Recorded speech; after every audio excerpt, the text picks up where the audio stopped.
I mean, it's just absolutely beautiful, isn't it? Almost like you don't want to look away, isn't it, man? Postcard, bro. You know, whenever I started this journey with Legal Wars Live, I'll say it's been about 6-7 months. July 15th is whenever I started. You know what I'm saying? I spin around so you guys could see the whole part. But whenever I started this journey, I said I wanted to go out and bring the most beautiful content in nature that I possibly could, man. And I think I've accomplished that. You know what I'm saying? We talking about in the day of green screens and AI, guys. That's real life. That's not no AI. That's not no green screen. Where else could I bring y'all content for? Y'all look out there and y'all can see the Hudson River, man. It's froze. Up here in NYC, you see the seagulls. They look so gorgeous against that white snow, man. You know what I'm saying? With the Appalachian Mountains in the background, man, it's unbelievable, man. You know what I'm saying? In America, man, I will start off by saying, man, we blessed and thankful. Good morning. Good morning.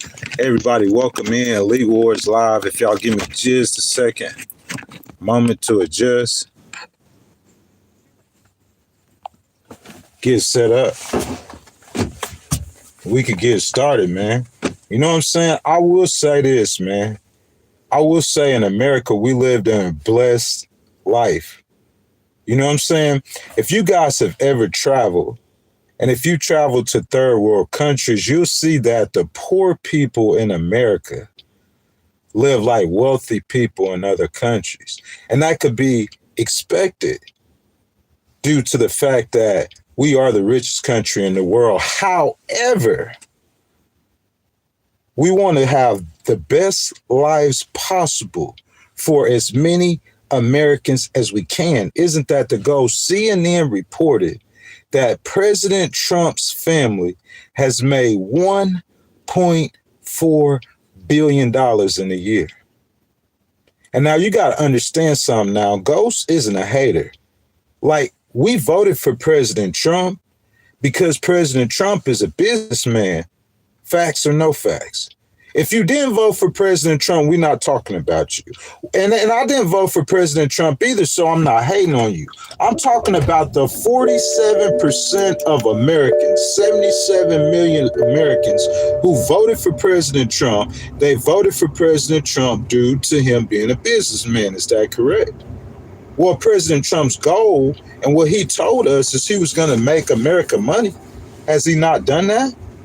I mean, let's be real. Let's look at the stock market. Let's look at the GDP. I'm talking about incredible growth in the first year. So not only has President Trump and his family and his sons made incredible wealth, $1.4 billion in the first year he's returned to the White House, he's enriched Americans. And I got a live stream that we're doing on Monday. Those tech bros who voted for him, you know, people investing in Bitcoin and investing in the stock market, they might make a couple $100,000 a year. They might be young, might have extra money. Investing in the stock market, you know, they look at Elon Musk like he Tony Hawk. Those kind of people now, millionaires are being created. There's incredible wealth that's being created in America in the stock market. We have to say that. But so all my MAGA people, y'all might get upset now because there is a but, and it's a big but. Look, this is what I want to ask you. Donnie, everyone in the stream, good morning. Who is that down there? Titan Brew, good morning, good morning. Titan Brew, Donnie, this is what I want to ask you. How many millionaires are voting versus how many poor people are voting? Or should I say, how many millionaires are voting versus how many people who make less than $100,000 a year? The millionaires, the rich people in America, they're doing great. They're happy. I don't know what percentage of the population that is, though. Do you? That's the question. Does President Trump know it? Because it seems like they don't understand it. However, the people who make less than $100,000 a year with families, it's a completely different world. If you in the $200,000 to $250,000 a year and better, I'm saying almost regardless of what president is in, you're going to be pretty straight. Those people were pretty straight under Joe Biden. But the difference is under President Trump, yeah, it's a lot of $250,000 a year. You got extra money to invest. You put that money in the stock market, you're going to get rich. You're going to become a millionaire. You're going to become wealthy. So, yes, but I'm saying for the people who make less than $100,000 a year, man, I'm saying those people right there, they are not doing good.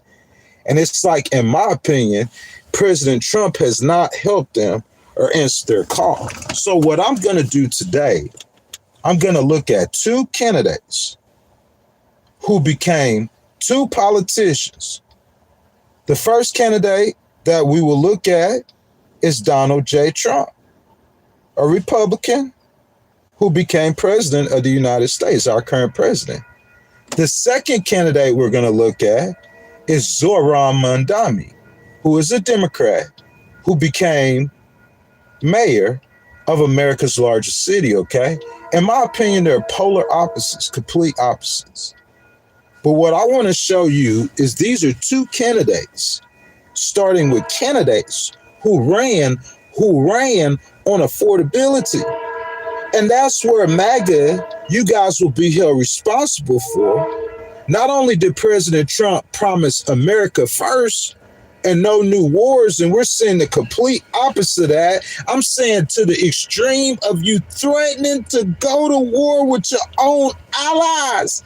And you the president of peace, though, but we'll talk about that in a second. But I'm saying America first policies.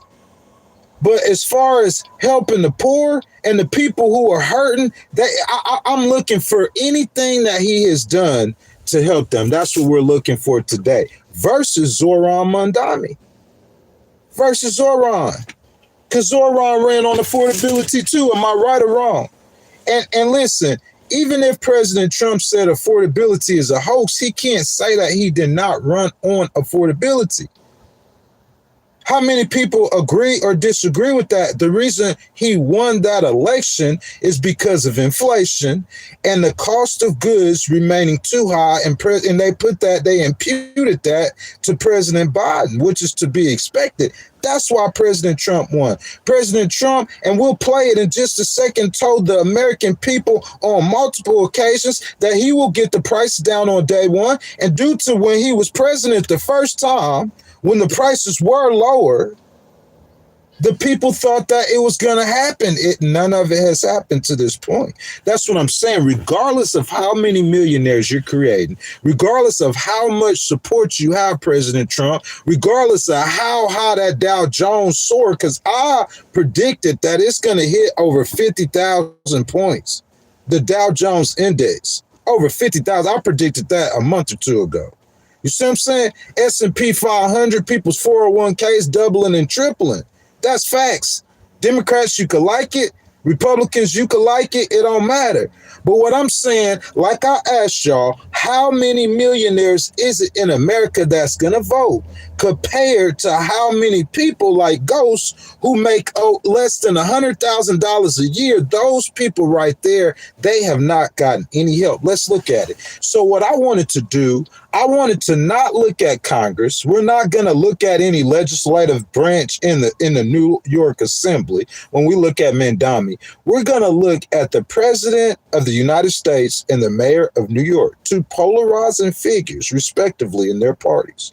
We're going to look at their own executive actions. Mamdani ran. If you guys know, Ghost, tell me if it's not facts. If y'all hear Ghost saying facts, y'all get down there in the comment section and say facts. Show your boy some love. Am I cooking? Let me litigate my case. You feel me? If you guys haven't liked the video, double tap that screen if you on a cell phone. Make sure y'all subscribe to the channel and hit that notification bell. If you want to donate to the channel, hit the button with the $sign in it. Your donations are much appreciated. But what I'm saying is we're going to look at that candidate and their own, for President Trump, executive order, or for Mamdani, an executive action. Listen, they both ran on affordability and bringing down costs, okay? So we're going to look at what they've done since they've become president to match bringing down costs. President Trump is in a whole big hoopla over immigration, right? Thank goodness you made the comments about Greenland. And thank goodness you go to Europe right now, right? Because if you guys don't know, I guess this breaking news, I'll let you guys know that President Trump promised that he will not invade Greenland by military force. You see what I'm saying? But I'm saying before we start talking about Greenland, guys, what were we talking about? Let's be real. We was talking about a young lady in Minnesota named Renee Good. So maybe you make the comment about Greenland at the right time to change the conversation. But we talk about President Trump's immigration. He could say promises made, promises kept, all you want to. But President Trump, immigration might have been a big reason why he got elected. It wasn't the main reason. And goes to debate anybody on that.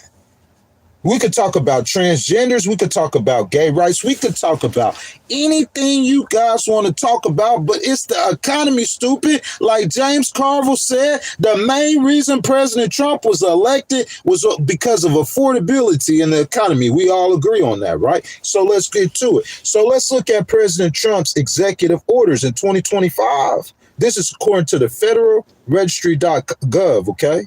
So it's federal government. You know, it's no bias in here. In 2025, Donald J. Trump signed 225 executive orders. What? If you promise to lower the cost on day one, we're going to see on day one some executive orders that'll help lower the cost. I know we're going to do that. One. Okay, Ghost. Maybe not on day one. You know, America's bigger than New York City. President Trump got a whole lot more going on in the agenda. So he promised to lower them on day one. Ghost, you know, he was just playing. He meant, you know what I'm saying, on week one. So in week one, we're going to see some executive orders tighten, brew, right? Donnie, right? In week one, we're going to see some executive orders where President Trump addressed affordability and the cost of living. Big President T, I know you and them boys made $1.4 billion in a year. Ain't nothing wrong with that. Go say hating on that. You a businessman, get your money. But I'm saying as the rich get richer, what are the poor doing? Okay, EO 14371. Providing for the closing of executive departments and agencies of the federal government. Well, I know that ain't gonna lower no prices. Let's look at the next one. Ensuring America's space superiority. Adjustments of certain rates of pay. Oh! You say, oh, that's for federal employees. Shoot. Okay. Designating fentanyl as a weapon of mass destruction. That's very important. Protecting American investors from foreign-owned and potentially motivated proxy advisors. I would say that's a EO directed towards the economy. This one signed on December the 11th, even before he becomes into office. But what I'm saying is this one saying protecting American investors.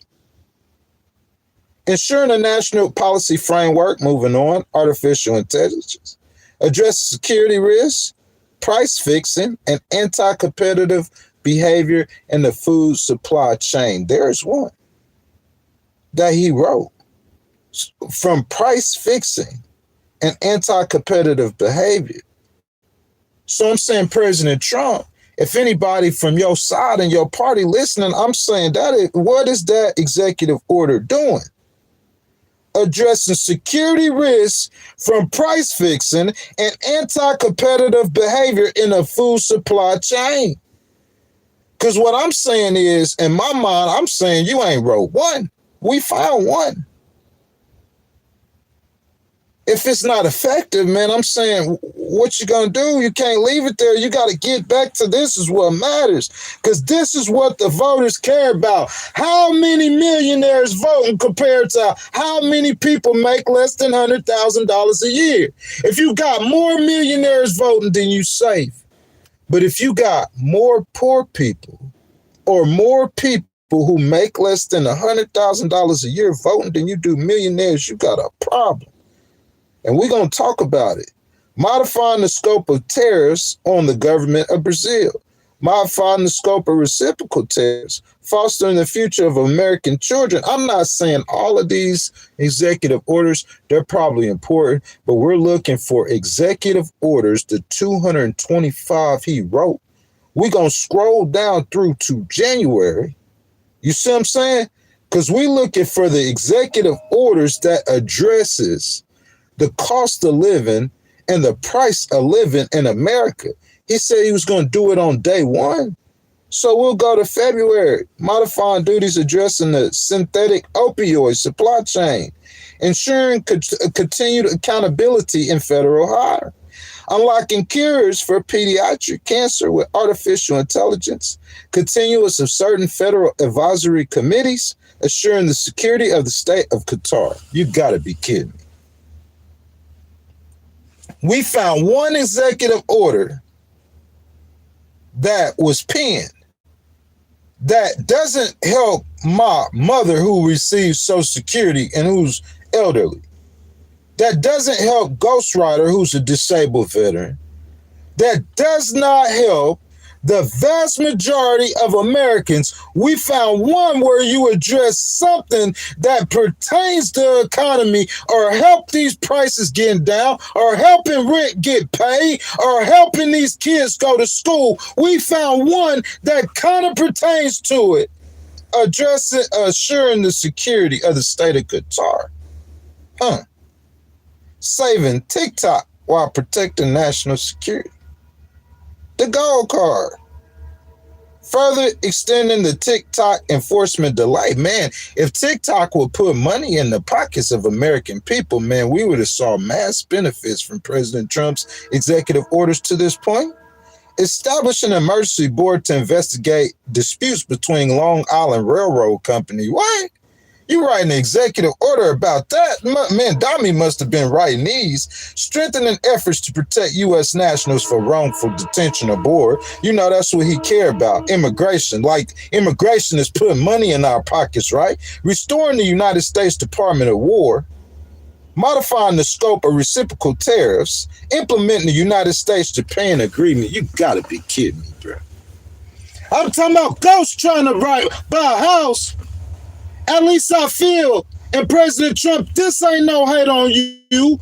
And if y'all Republicans feel like he would have been a better president than Kamala Harris to help all of the people, maybe he would have been. But I'm saying if Kamala Harris wrote 225 executive orders, Ghost would have to naturally assume at least one of those executive orders would have said, hey, I'm going to give $25,000 tax break to those people who want to buy their first home. Or $50,000 credit to people. That's what I'm looking for. Or are we going to put a fine on all these businesses if we find out investigation that you're charging too much on the American consumer?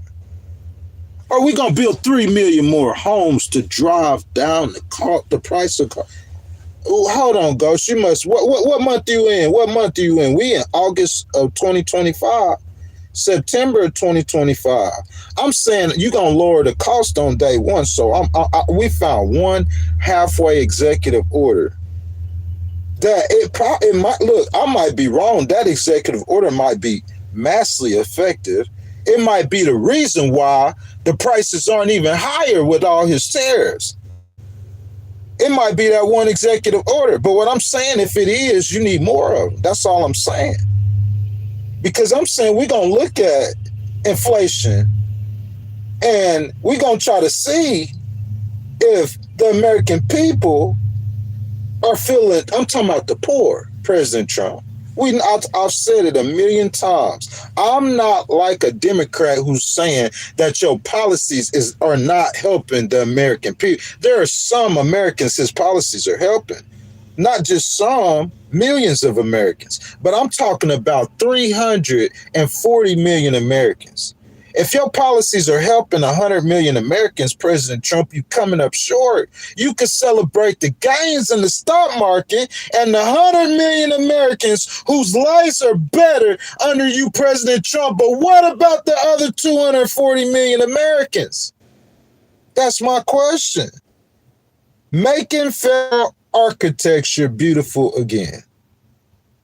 You can't make this up. August 28, 2025 is EO 14344. Making federal architecture beautiful again. And I'm not hating on President Trump at all.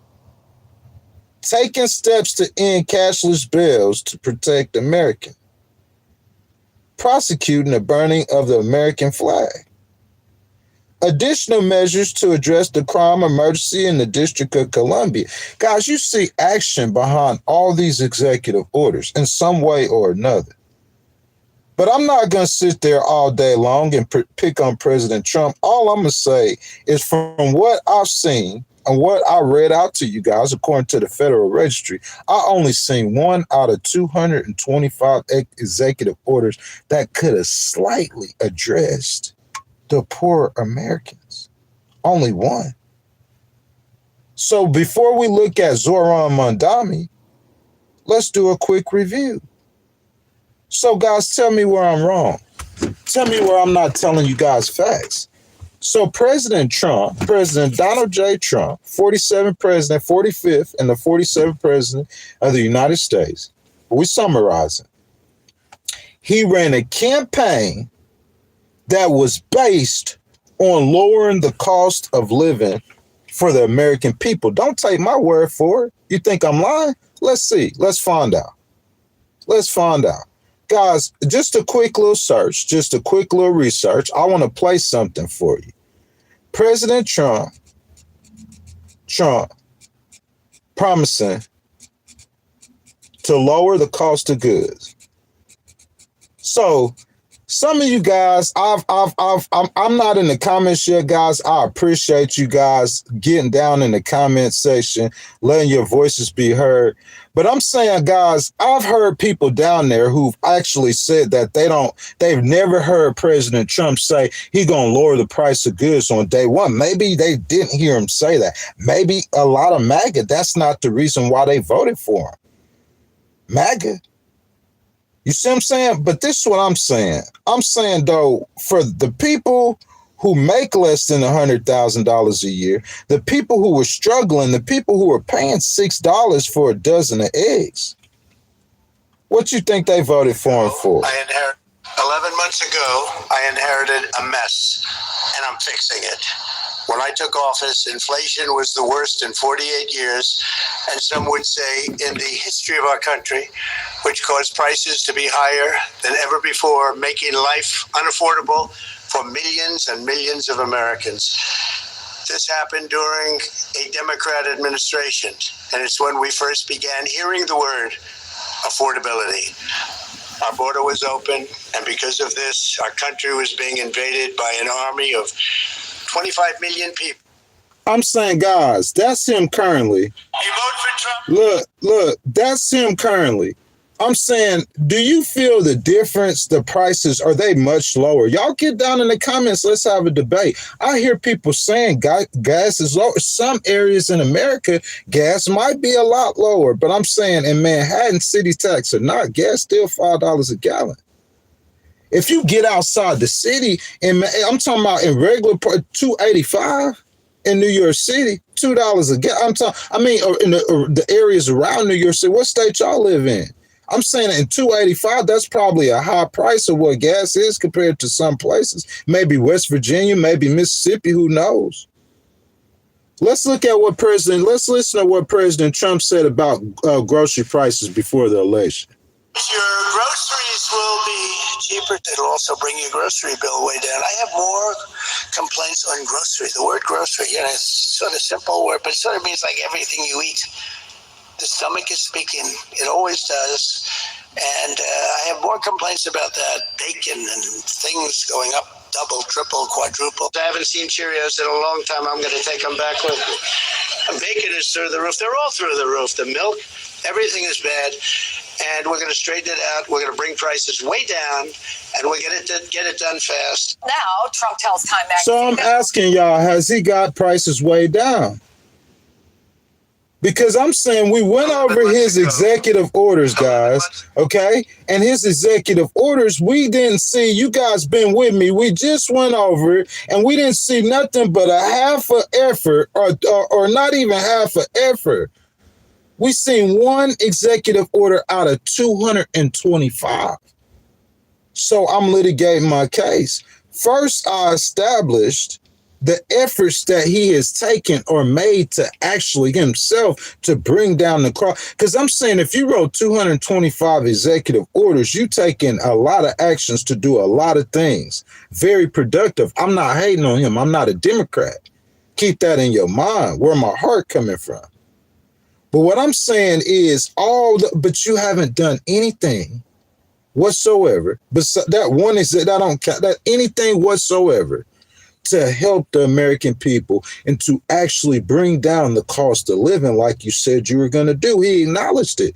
What I just played for you in his own words, listen, I'm going to say where he said on day one, because maybe you didn't hear him say on day one, but those different times you just heard were all different campaign rallies. He's going around America and he's acknowledging that he knows the cost of living is high and he's going to address it quickly. Let's get him say, promising the Lord the cost of goods on day one, and specifically, in case you guys didn't hear him say that, on day one. Let's get that. I want to hear him say he gonna bring them down on day one. I remember he said that. Hold on. Inflation crisis immediately. Hold on. Here we go. I will end the devastating inflation crisis immediately, bring down interest rates, and lower the cost of energy. We're going to bring those prices way down. A vote for Trump means your groceries will be cheaper. Groceries, cars, everything. We're going to get the prices down. Starting on day one, we will end inflation and make America affordable again. Bro, those are his words. No. In his own words. We are. You can't hate on that. Listen, what I'm saying is the reason why I started with the executive orders is because I'm saying what effort have you, President Trump, made personally to do what you promised the American people you were going to do? Because you made a lot of promises. I understand that, and you fulfilled a lot of promises. Ghost, I got 3 more years. I understand that. But I'm saying there are people hurting. There's a bunch of Americans, man, they are hurting literally. I don't have to spell it out. Healthcare. I know you could say he's working on it. He needs time, but I'm saying he's addressed a lot of things and he's done a lot of things, and there are a lot of problems in this world. But what efforts has he made to help the poorest voters? And in the end, we're going to look at how many people who make less than $100,000 a year with families compared to how many millionaires, because that's going to let you know how these midterms are going to go. What has he done to help the majority of the voters? Guys, we compared him with someone today. If we were just looking at President Trump, after what I just told you, the right gonna pick the right and the left gonna pick the left. But we're not just looking at President Trump this morning. We're looking at Zohran Mamdani. I got a little I call it a Mamdani dance. It's my Mamdani dance. Look, Mamdani is if you guys don't know, he's the new mayor of New York City, 34 years old. He's the first Muslim mayor. Nice young man, good looking young man, well speaking young man. You know what I'm saying? But we're going to look at what Zohran, it don't matter how much you like a candidate or not, we're going to look at what Zohran has done to help the American people or the people in the city of New York. So guys, you guys give me just a second and we're going to look at Zohran's executive orders. Okay. I took a Republican, not hating on President Trump, not being impartial, as a candidate.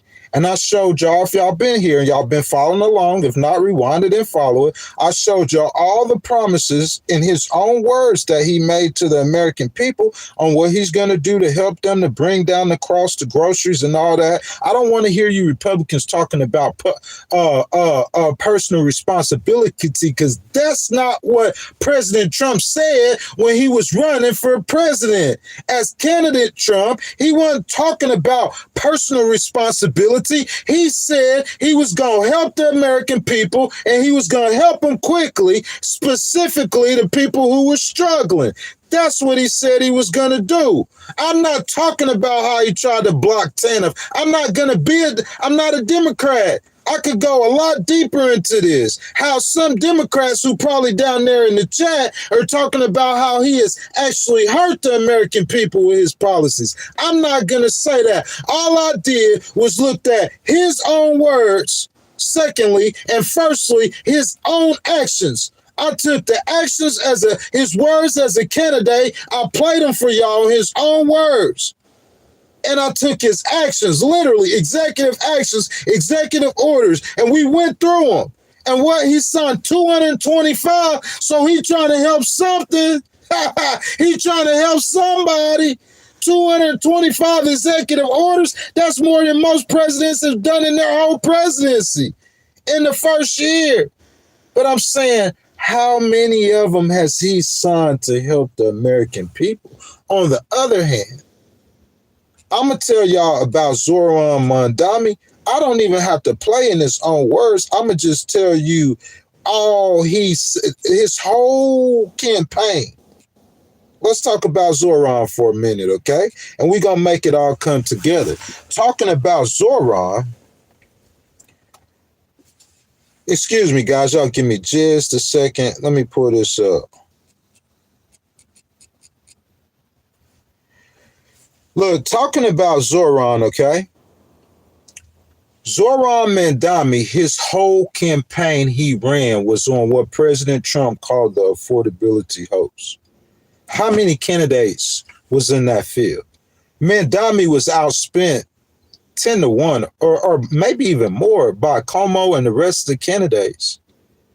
But Mamdani, he stayed focused.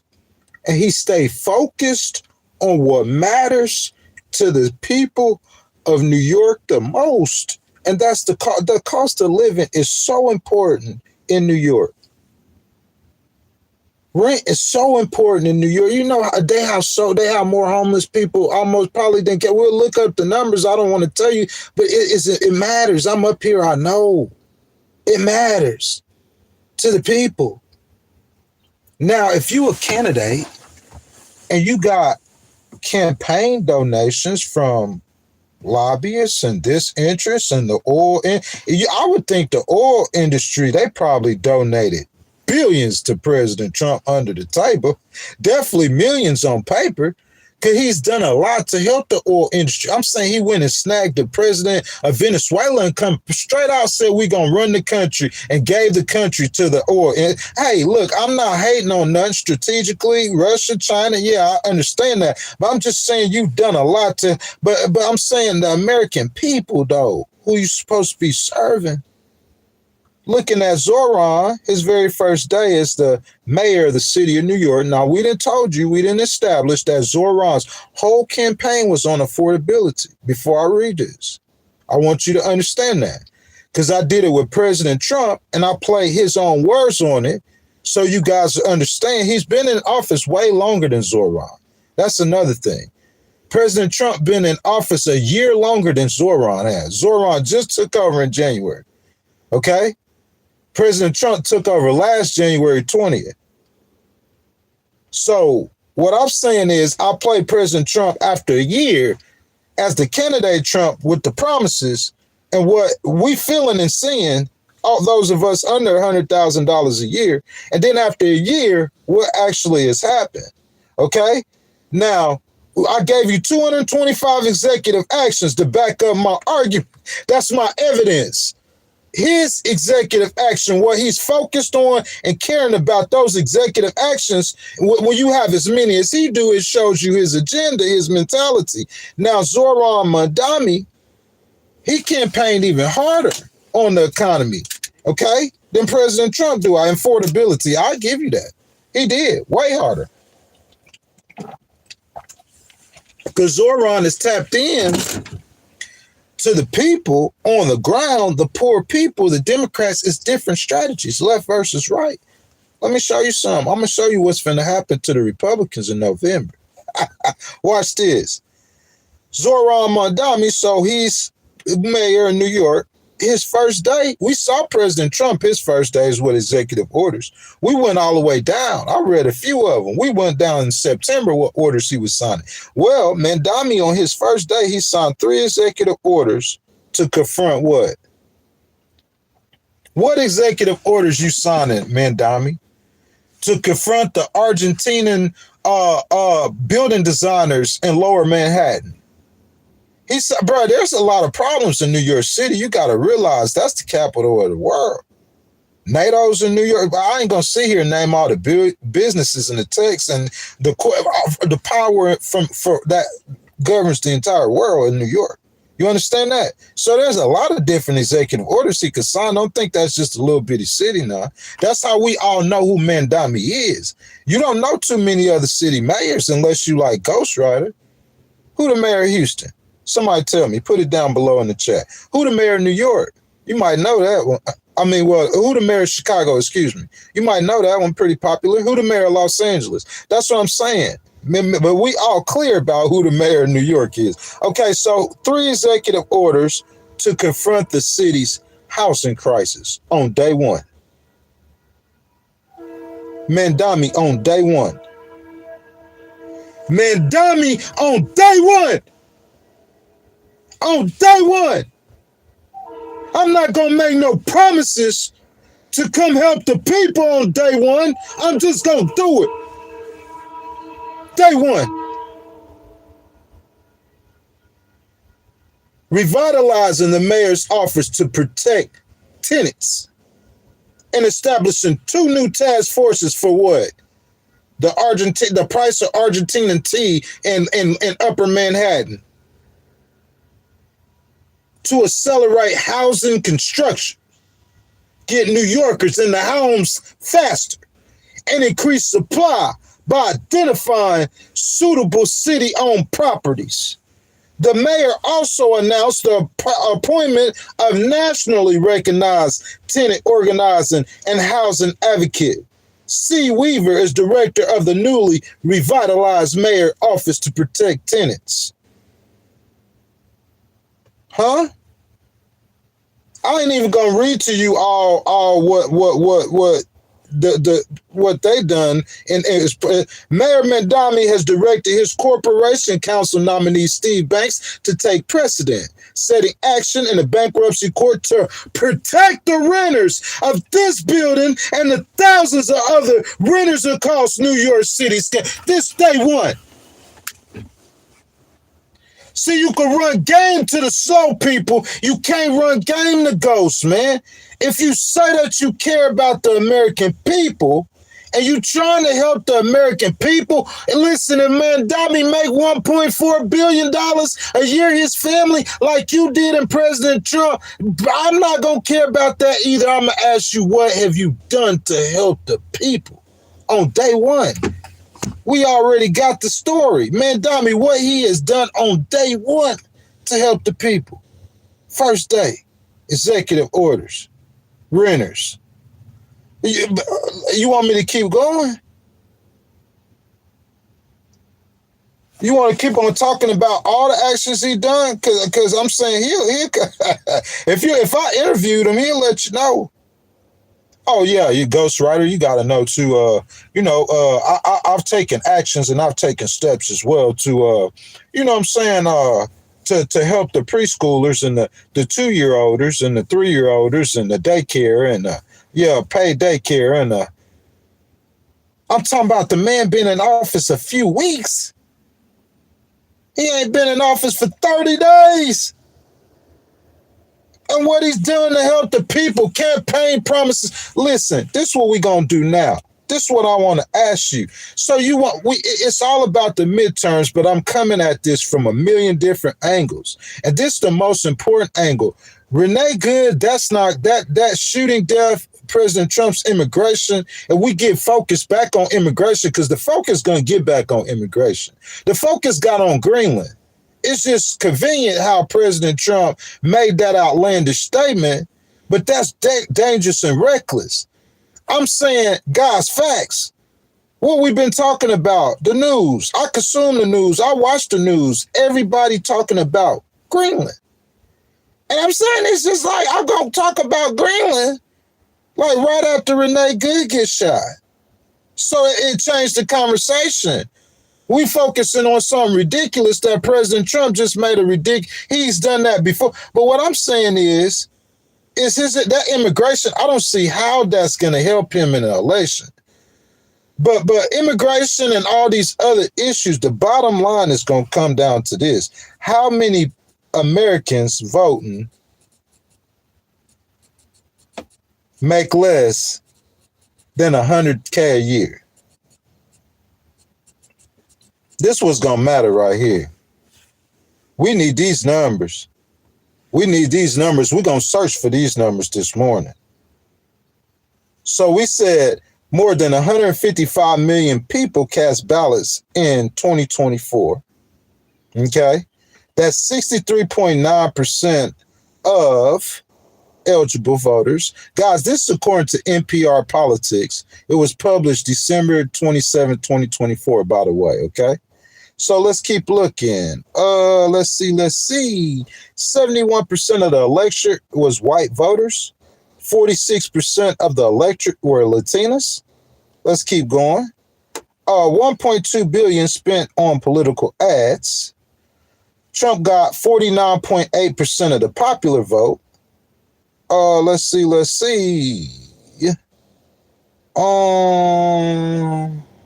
76% of the people say the 76% of the percentage of the people who said their personal financial situation is either worse off or the same as it was. So 76% of the people said. So think about that.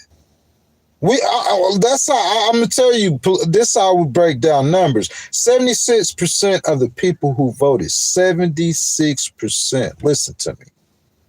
We're gonna try to find the actual number of voters who make less than $100,000 a year. But let me tell you this. This is even better than that. Listen to this. 76% of the people who said their personal financial situation is either worse off or the same as it was 4 years ago. Some of those might be millionaires. Your financial situation was the same as it was 4 years ago. A lot of them were. But it said either worse off or the same. A lot of those people are people who make less than $100,000, who struggle. Yeah, that's what they say. It's difficult for an incumbent party to win when views of the economy are negative, and that's personal. Yeah. Hold up. We looking for, hold on. Ooh, there it was. Hold on. Where's that? Let me get back to it, y'all. I'm sorry. The number of points that voters who make less than $100,000 a year shifted in Trump's favor. 4 years ago, Biden won voters that make less than $100,000 a year, 56 to 43, but Trump won them 51 to 47 in this election.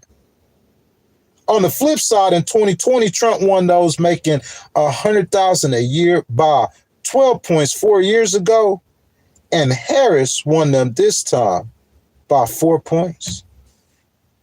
Harris won those voters that make less than $100,000 a year by 4 points, but Biden won them by 13 points. That's giving you a good idea of how many of those voters it is, and it's a lot of them. It's a large segment of voters make less than, let's look at it. This will give us a better idea. How many people in U.S. make less than $100K a year? How many people?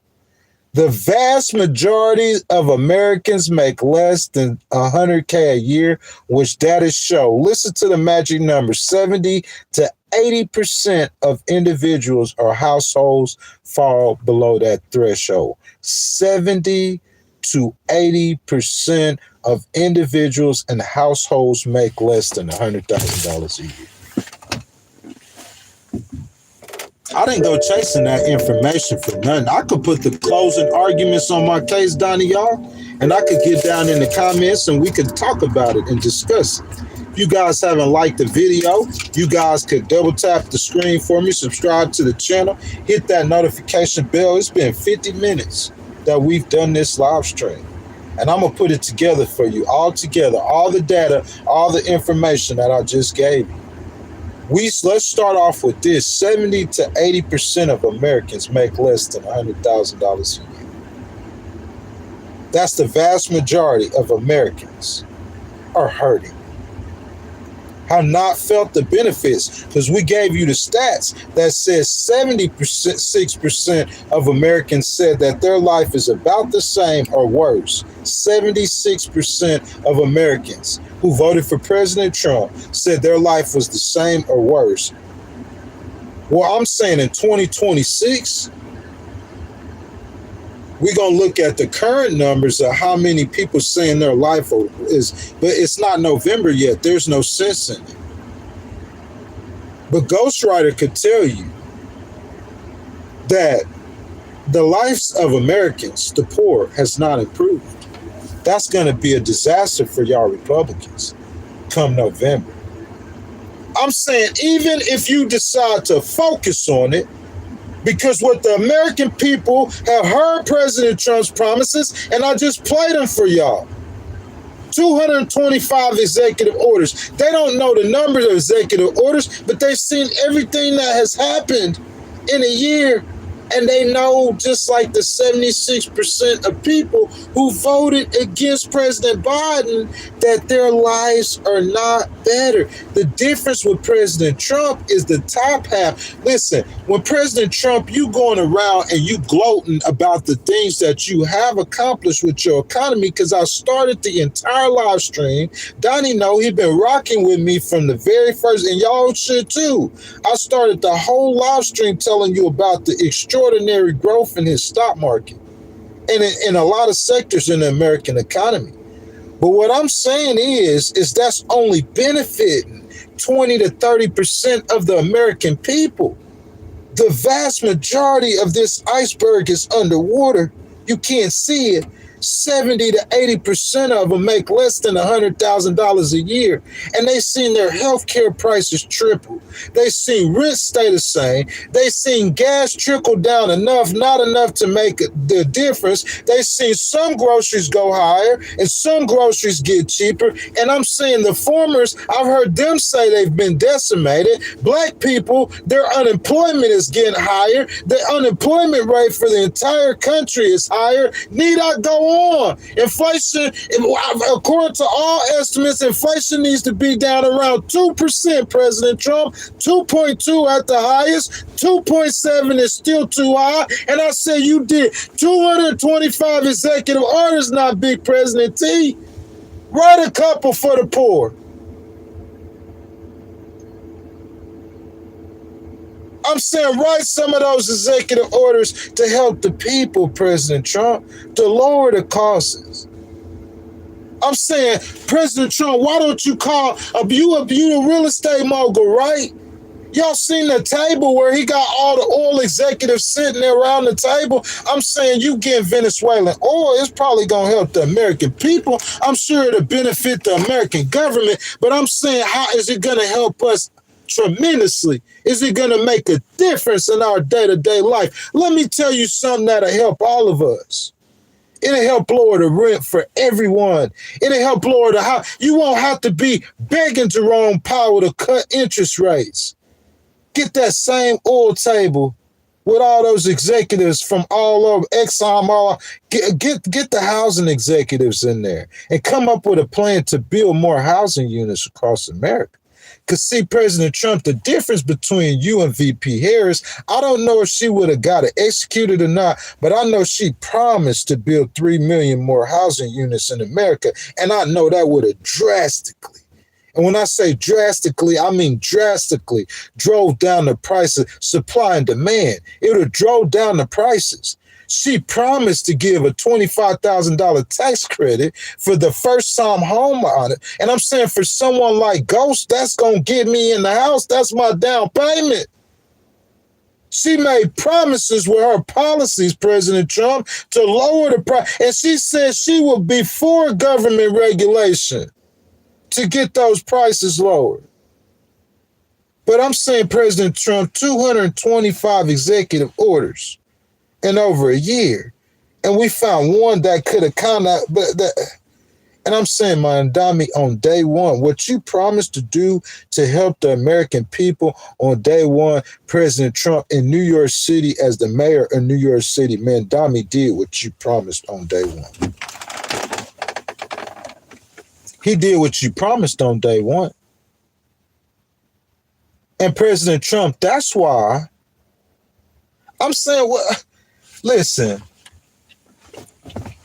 I'm saying, yeah, his personality and all this, but we don't really know his personality like we know your personality, President Trump, but that's on you. You put it out there like that. But what I'm saying, President Trump, you know what the big difference is between you and Mamdani. I'm saying, you say you're a Christian, he say he a Muslim, he 34, you 79. He is of African descent. You are of whatever descent. You a white man. I'm saying there's major differences between y'all, but I'm not talking about personal differences. I'm talking about as candidates and now currently politicians as we started. The biggest difference, Mamdani versus Trump, the left versus the right, the biggest differences I see between the two of y'all on y'all's policies is I see Mamdani executing his campaign promises that's geared towards helping the people. So President Trump, when you looking at him with the Google eyes and you know that you popular with the people, more popular than Joe Biden, and you won the popular vote over VP Harris because people really didn't know her, but then he see Mamdani and he get googly eyes. Because he know Mamdani's special. He's really popular with the people. It's not because he's younger than you. That might be some of it. It's not because he's a Muslim. Definitely not. It's not because he cuter than you. It's because them policies. That's what it's about, President Trump. It's about the policies. The big, beautiful bill. It was so unpopular. With the American people, it was so unpopular. You don't care. Y'all don't believe me? How many of the American people approved the big, beautiful bill? Let's look it up real quick, guys. How many of the American people approved of the big, beautiful bill? How many of the American people approved of the big, beautiful bill?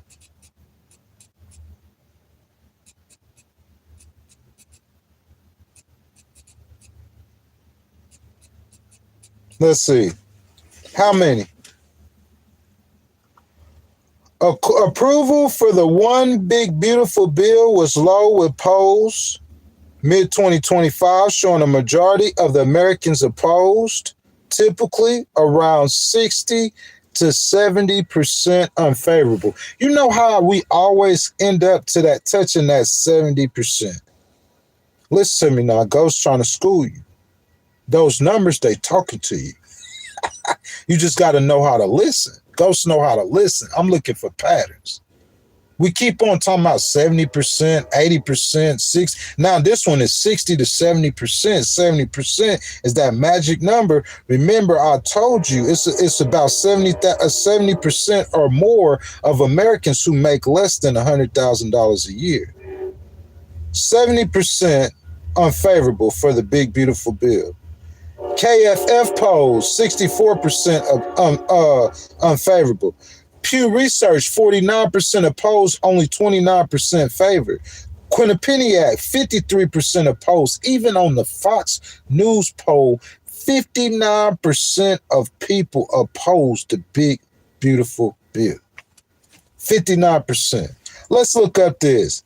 How many people approve of U.S. economy today? Poll. What y'all think? What y'all think the number is? Let's look it up. How many people approve of today's economy?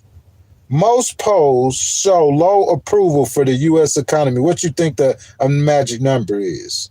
6 out of 10 Americans rating conditions as poor or not so good, and roughly 60 to 64% disapproving of President Trump's handling of the economy. That's according to Gallup.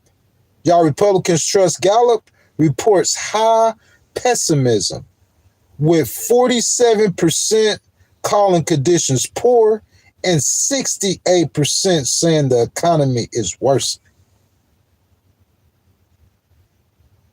I'm saying I don't know when you Republicans gonna wake up. Because what that's looking at, like, to me, is 60% of the people who listen. Secretary Johnson, I know you might look at that poll where the Democrats are only beating the Republicans by 4 points in the midterms, but I'm gonna tell you what's finna happen. In 2018, if I'm not mistaken, let's look up. We get all stats and facts and data today.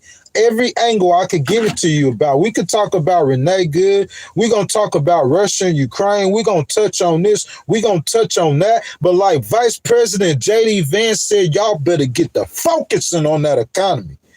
Like Vice President J.D. Vance said, y'all better get the focusing on that economy because Greenland is not going to get voted on in November. Ghost can assure you that. They're not voting on Israel. Some people will. Some people going to vote on immigration. There's a host of issues in which people vote on. The LGBTQ community are probably going to vote on a senator or a congressperson or governor who best represents them. It's a representative government. But what I'm saying, the vast majority of Americans, whatever district you in America, that number one issue is going to be Mamdani. Any Democrat in America, the DNC ought to pay me for what I'm saying right now. Because if you go back and you get AI to analyze all my content, I did a live stream just like this talking about the cost of living and the cost of goods, and I've stayed on it, and I've never lost focus on it because I know that in the end, that's what the voters gonna care about. Listen, we're doing Jasmine for Texas, episode number 5 on Saturday, okay? Texas, in a state like Texas, they got a pretty good economy. You say, Ghost, what about the Democrats that's running in Texas? Or the Democrats that's running in Massachusetts? Or the Democrats running in different states who got a different economy? A larger population of the people are not suffering like they are in some of these other states. But let me tell you something. One thing for sure and two things for certain. 70% of the American people make less than $100,000 a year. You got to target those voters, man. You got to know how to find them and you got to know how to target them.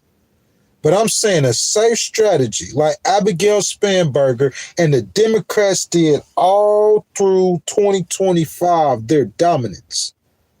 If you was in a safe red district, y'all remember that race? I think it was in Tennessee, Missouri, all the races, Mississippi, Georgia. If you was in a safe red district, that district turned to likely red.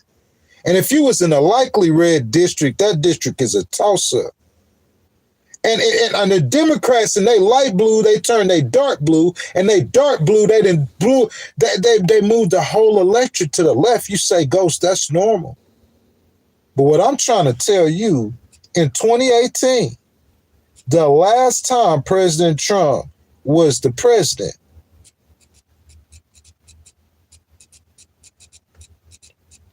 the last time we had midterms with President Trump, I just want to show y'all something because history is repeating itself. In 2018 elections, Democrats flipped control of the House of Representatives, gaining a net of 40 or 41 seats to secure a majority, with final tallies showing them with around 235 seats to the Republicans' 199, representing a significant swing driven by a high voter turnout and an anti-Trump sentiment. So Republicans, not only do you have a high voter turnout and an anti-Trump sentiment, I want to tell you something that you need to be aware of.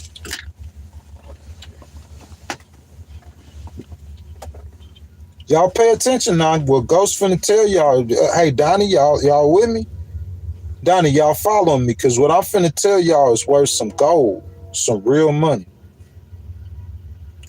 You had a high voter turnout and an anti-Trump sentiment in 2018. that picked up 41 seats for the Democrats. You still got a high voter turnout. And according to President Trump's secretary, known his whole cabinet, you got an anti-Trump sentiment. But guess what? You got a problem that you didn't have in 2018. You got an affordability problem that you didn't have in 2018. You got an economy problem that you didn't have in 2018. That's why if you ask Ghost, I could already almost predict solidly for you that the Democrats taking control of the House. History repeats itself. In 2018, yeah, that anti-Trump sentiment might not be that strong. You're going to have the Democrats are charged up. That's what history is. The incumbent party usually have a trouble getting enthusiastic during the that's what history is. Democratic Party having, the Republican Party having, yeah. So you're going to have a higher voter turnout. And you still have an anti-Trump sentiment, but what you didn't have in 2018 was an affordability problem and an affordability crisis. You didn't have that in 2018. You got that in 2026. The affordability hoax, that's a problem. And the Democrats have been winning elections, and I'm saying you lost 41 seats in 20. Y'all, I'm telling you, I could break it down for you in a million ways. Those 225 executive actions, President Trump, you can't make an excuse for anything because that's why I compared you with Mamdani. That's why the people love Mamdani. And that's why they'll continue to love Mamdani. And that's why the Democrats are going to win a whole lot of elections in November. And I'm predicting and I'm projecting. Listen, I told y'all I consume a lot of media. Watch this. Look, this morning, listen, this morning, guys, I'm giving y'all the facts. I'm not just telling y'all what it is. I'm playing it for you. I'm showing it for you. Listen, it's Senator Graham. Senator Graham.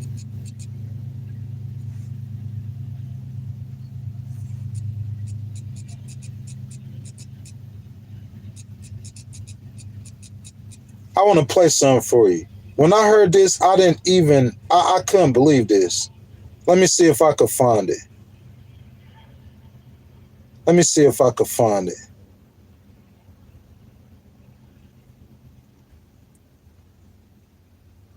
Guys, I can't find it right now. I'm going to have to search harder.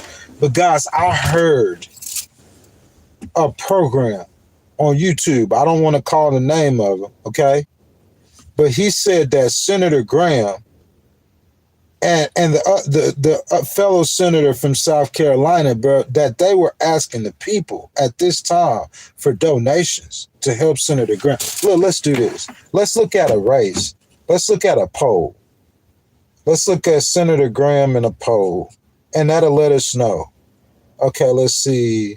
Senator Graham poll. Senator Graham faces tight race against generic Democrat challenger Andrews, trails by 6. Longtime Republican U.S. Senator Lindsey Graham is only leading by 2 points in a matchup against a generic Democrat. That's what I'm talking about. 2 points. Let's see if we can see who the Democrat is. Who is running against Lindsey Graham? Of course, they have they're going to have the primary, the Democratic primary first. So let's see. So we have Annie Andrews, Brandon Brown. There's a whole list of Democrats running. But what we know for that one thing for certain and 2 things for sure is that Lindsey Graham in South Carolina in a solid red seat, I'm talking about leading by 2 points against the generic Democrat. You know what that tell me? If the Democrats put the right candidate on that ticket, Lindsey Graham is in trouble. And that's the same thing we see in Texas. Conner, he getting primary. He having a problem. John Conner has a problem getting through a primary in Texas. And then against the Democrat, when we get Jasmine there, Jasmine gonna beat him too. So the Republicans might have problems holding the Senate. I'm saying if you lost 40 seats in 2018, it's safe to say, even if y'all do a great job trying to redistrict, trying to cheat, it's safe to say you probably, more than likely, you lost 40 seats in 2018. With this economy, I'm saying they probably finna lose a good 30 to 40 again, if not more. But at least 20 to 40 seats. That's my prediction. November's a long time away. Look, I broke it down for you. The causes in 2018 they named was voter enthusiasm. That's every incumbent has that problem. The Republicans are the incumbent party. They control everything. So that's just history. That's the regular problems they have, is getting the voters hyped up. Then you have an anti-Trump sentiment, hate sentiment. And what I was doing the live streams, what I'm trying to tell Secretary Noem and President Trump is, when an innocent girl is getting shot, an unarmed girl is getting shot in her face, you're not helping the anti-Trump sentiment against you. When you saying all these people are hating you and all these people are anti-Trumpers, and you wonder why. You helping that? Are you fighting against yourself? I call it hustling backwards. But what Ghost is saying is, regardless of what gains y'all might have made, because look, I'm going to give the argument to the Republicans. They might have made some gains since 2018 with the American people. This is the first popular vote that the Republicans won since what? George Bush? Like the early 2000s and blah, blah, blah, blah. You see what I'm saying? Literally. So that's what I'm saying. Like, and they had really won nothing since. Even when President Trump won, he didn't win nothing. Not in the popular vote. So I'm saying, like, maybe they made gains with the people, but still there's a third problem you have that you didn't have in 2018. There's a third problem you have. Because, see, in 2018, you had the Democrats being enthusiastic. You got that anti-Trump sentiment that you helping to make worse. That's what I said.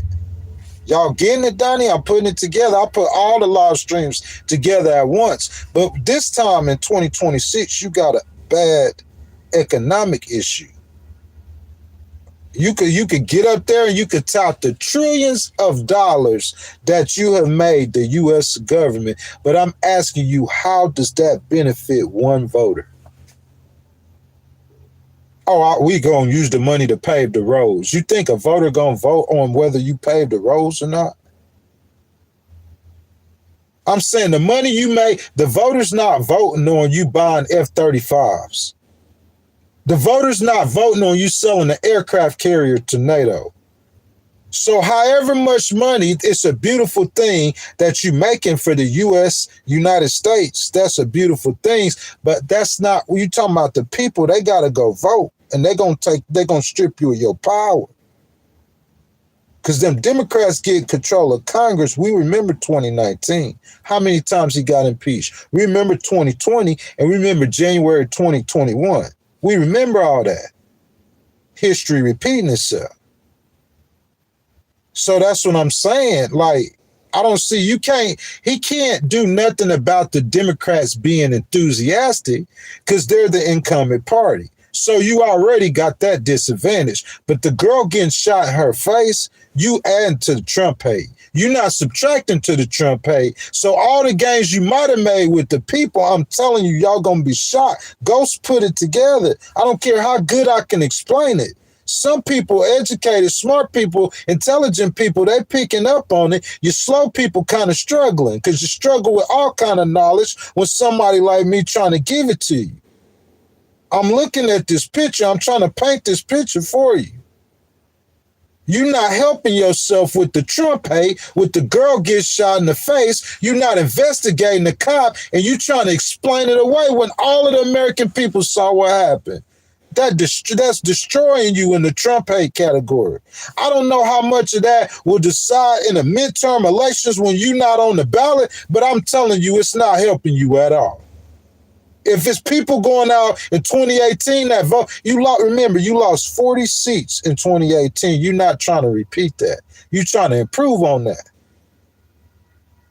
And you got a third problem that you have not addressed that killed and is killing politicians. The affordability monster. It's like the Loch Ness monster. The affordability hoax. What's that thing called whenever the sea creature or whatever that they say is a hoax or a myth? Bigfoot. Affordability like Bigfoot. President Trump saying it's like Bigfoot. It's not a real thing. It's not a real metric in the economy. You always be right with what you're saying, but guess what? Bigfoot is snatching politicians. Bigfoot snatching politicians. Bigfoot snatched Como. Get on out of here, boy. When Mamdani ran, they asked all the candidates. He on stage with 17 candidates. And I promise y'all, listen, what I said, we playing it today. I'm playing it for y'all today. They asked Mamdani,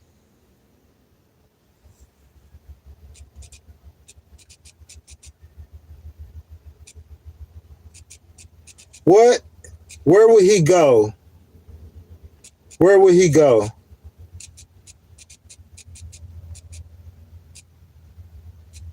Listen.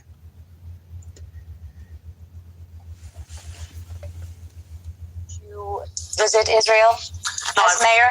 I've said in a UJA questionnaire that I believe that you need not travel to Israel to stand up for Jewish New Yorkers. And that is what I will be doing as the mayor. I'll be standing up for Jewish New Yorkers, and I'll be meeting them wherever they are across the 5 boroughs, whether that's in their synagogues. So look, hold up. I want to play something for you. They asked, look in the debate, they asking all the candidates, if you could have a trip, where would you go?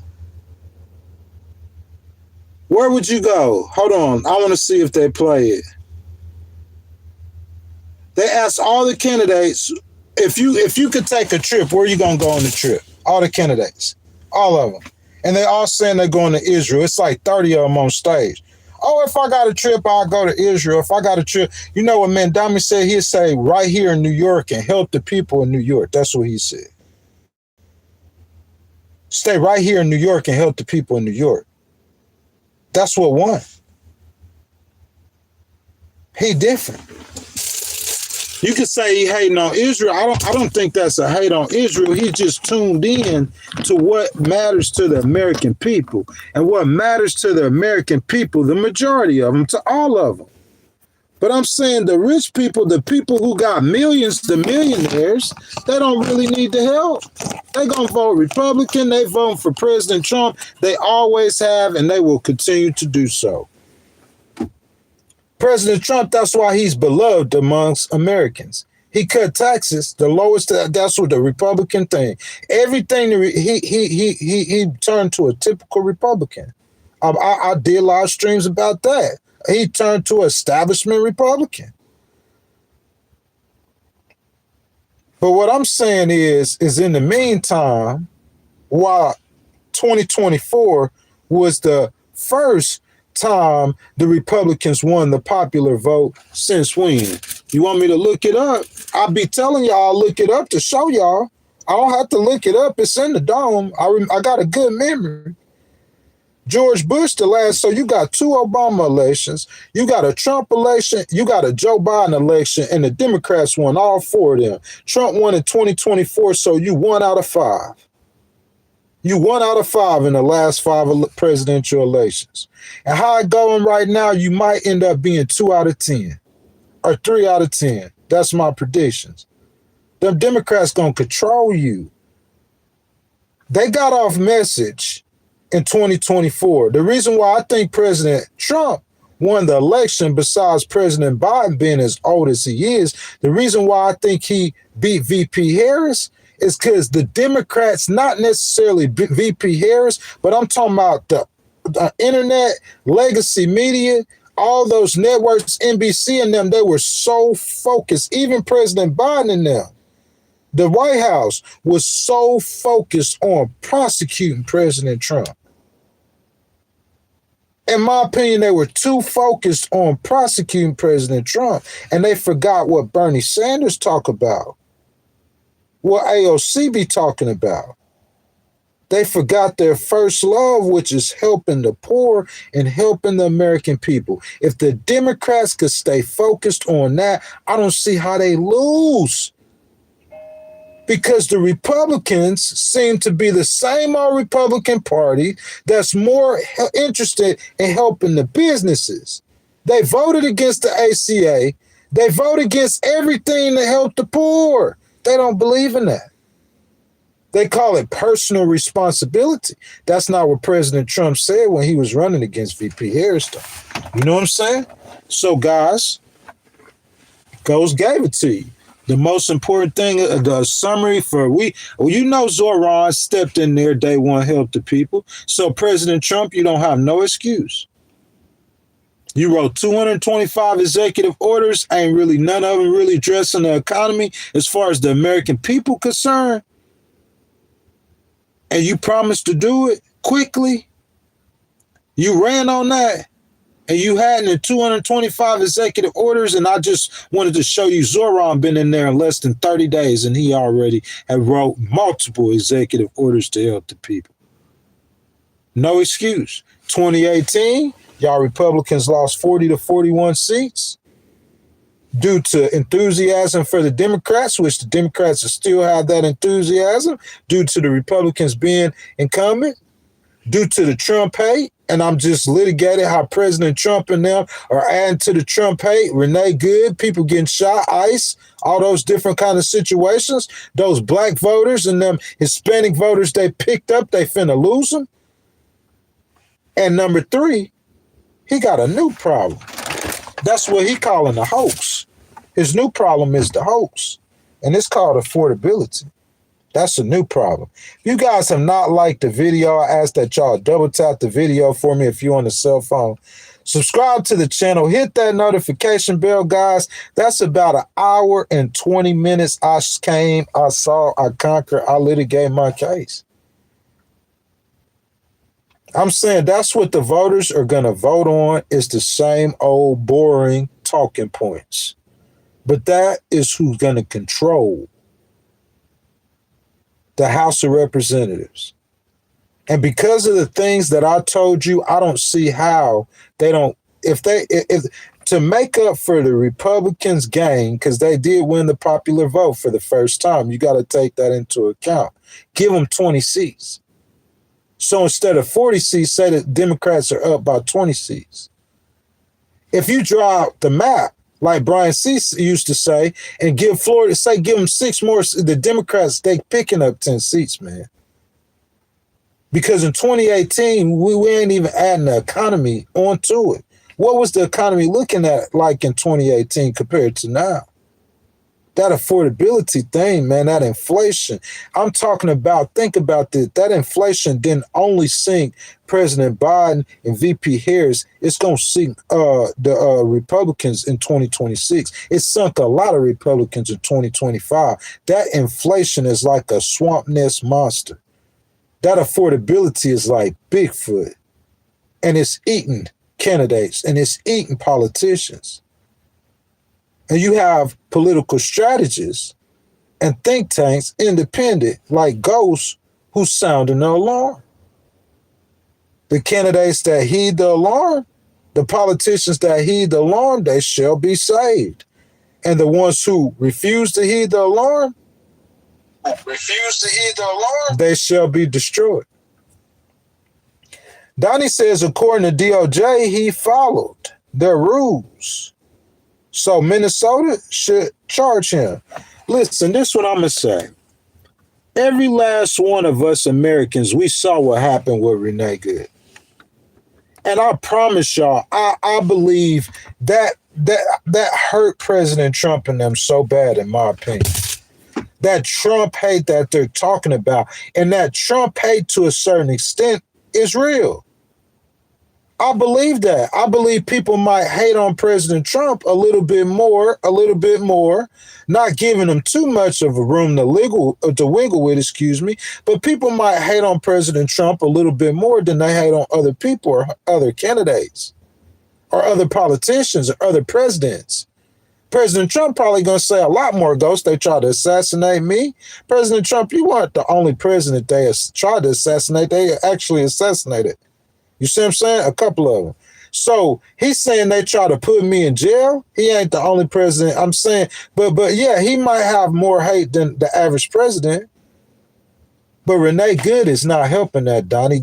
Look, if the DOJ say he followed the guidelines of Homeland Security, it still don't help you with the voters. The voters don't care about the Homeland Security guidelines. All they care about is seeing that agent move his feet to the side so he didn't get ran over, so he didn't have to shoot. Maybe in one shot, that first shot. But if I'm not mistaken, it was 4, not 3, but 4 bullet holes. And she got shot 3 times in the head. And the American people got to watch the whole video multiple times. We talking about nearly 80%, or probably by the time the election, all the people who going to vote. Because you're going to have less than 155 million people voting in the midterms.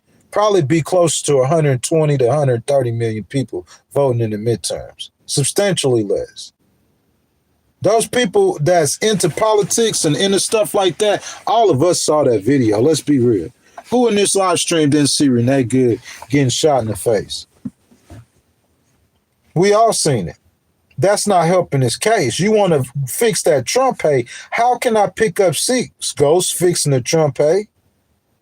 You know how high his disapproval rating is, and it's usually along. I'm telling you, it could be a long part, but it's economic. And I'm saying that resistance against President Trump is growing. The people who are hitting the streets, they're resisting him in their hearts. They're going to resist him in the voting booth. I'm telling y'all, it's growing. That fighting oligarchy tour, when Ghost back, listen, when he first started announcing those tariffs against the whole world, and we saw the stock market plunge, you could go back and watch my content. I said at that time, you don't need to go to the Rose Garden or go to the Oval Office and talk to reporters of the American people. Everyone's not seeing that. You need to start hitting them cities, them states. So you gonna ensure if President Trump go to Grand Rapids, Michigan, almost every local TV station in the state of Michigan guaranteed to cover it. The local stations in the nearby states are covering it. Go out there and get amongst the people, get them fired up, get them riled up. That's what he's strong at. That's what he's good at. But see, you can't wait to do that in 2026 because it's gonna be too late. You can't just try to use the knowledge Ghost give you the way you want to use it, because if you do that, you're going to fail. Because see, now you want to go out and do rallies. Oh, yeah, we need to do town halls. It's to you done lost the people. You done lost the confidence of the people. You lose their confidence. The ones that you lost them independents and them swing voters that you lost their confidence. Now you trying to work to get them back, and at the same time, not lose the confidence of more people. Shoot Renee Good in the face. I'm saying threaten military action against Greenland. I'm saying because you giving me a right to say repetitively, that Representative Bacon said that's utter buffoonery. That's not, I don't see how none of this is helping your case. You could bring up a Greenland story to try to get move the conversation from ICE. And hey, look, President Trump, y'all seen the stock market. He talked about attacking Greenland with military force. The stock market tanked. Over $750 billion of wealth was lost off those words, reckless words. And then he put tariffs. Listen, this is my question. President Trump, if you went over there and you agreed that you weren't going to take those Greenland by military force. Y'all, if you guys don't know that, he said that. It ain't no sense in me having to play it. That's news. He announced he wasn't going to take Greenland by military force. Ghost told y'all yesterday in the live stream, we know he's not going to do that. I don't know why he even saying that. Maybe he's saying that like I'm saying to get the attention off Renee Good, because he know that killed him politically. That's killing you. But I'm saying you gonna go with that Greenland story. That ain't help you at all. That made it even worse. That made it worse. So my question is, those tariffs that you promised to put on Greenland, to put on the United Kingdom and those other countries, you take them tariffs back, right? Because I'm saying you could take what you said about Canada back, but Canada over there with China now. Them reckless words, them reckless actions. I'm saying if you really could get Greenland, because we know he ain't just all the way playing about Greenland. We know he kind of serious about this. What I'm saying, if you really could get Greenland, if you really could get it, if you really could, I'm saying those reckless words and those reckless actions, man. Some of that you can't get back. That's why Governor Newsom's over there. And Vice President Vance, you can have as much support from as many organizations as you want in America. I could promise you there are going to be a lot of interest around the world who's going to support that Democratic candidate for president. I promise you. Whether it's VP Harris but y'all know what I predict? I predict that VP Vance.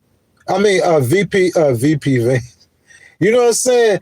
JD Vance, yeah, VP Vance. I predict that he gonna try to move away from President Trump when he running if he win the nomination.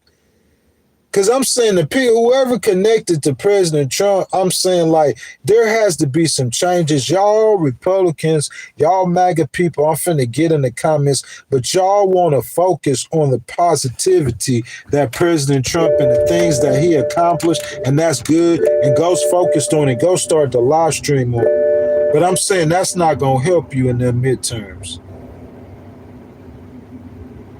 I'm saying that's not helping you with 65% of the American voters, 70% of the American voters who's opposing, who don't think you're not helping America economically. I'm saying that's not helping.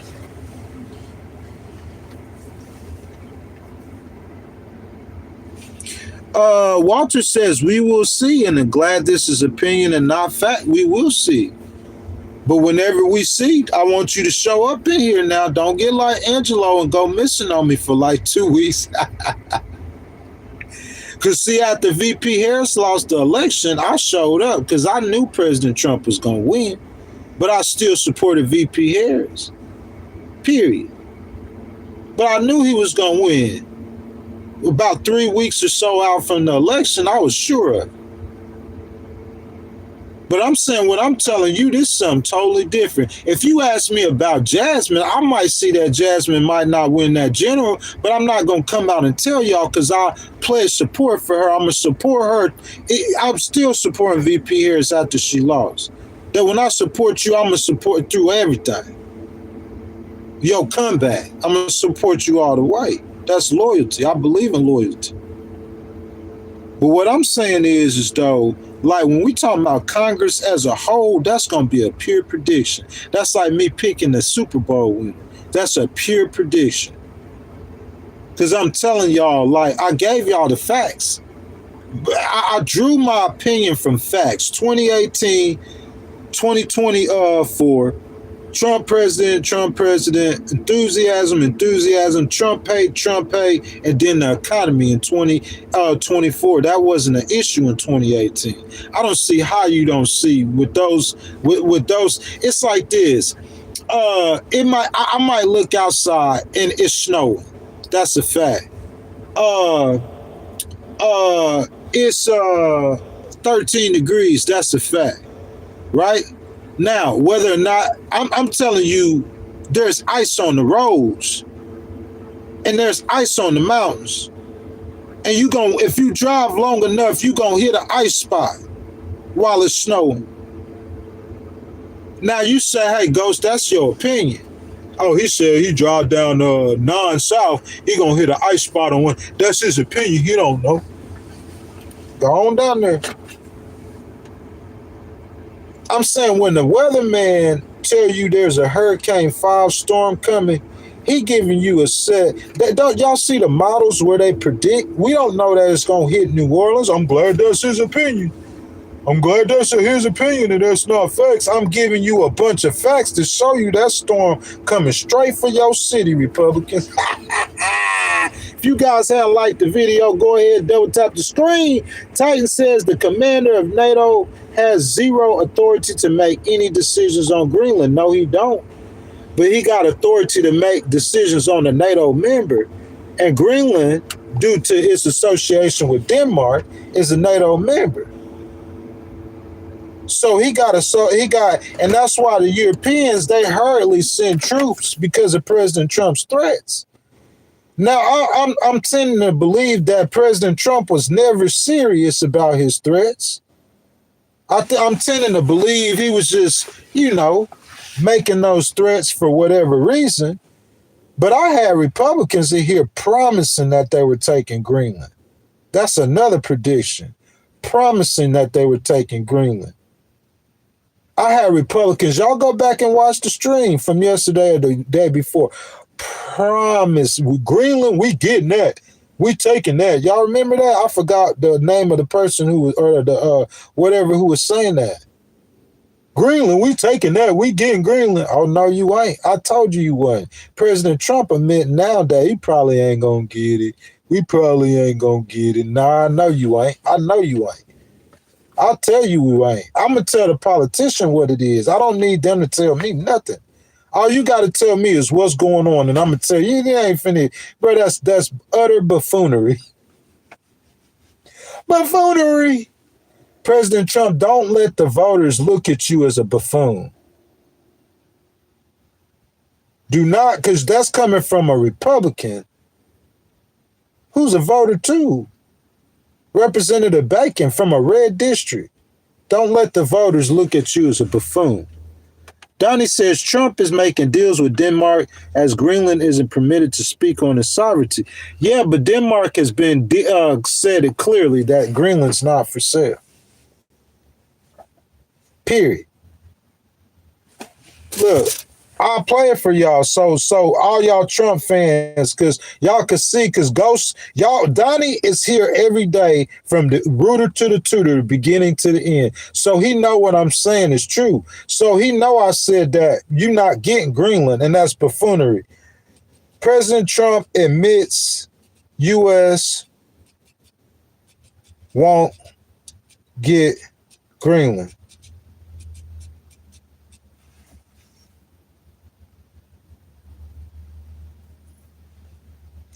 President Trump says he reached a concept of a deal.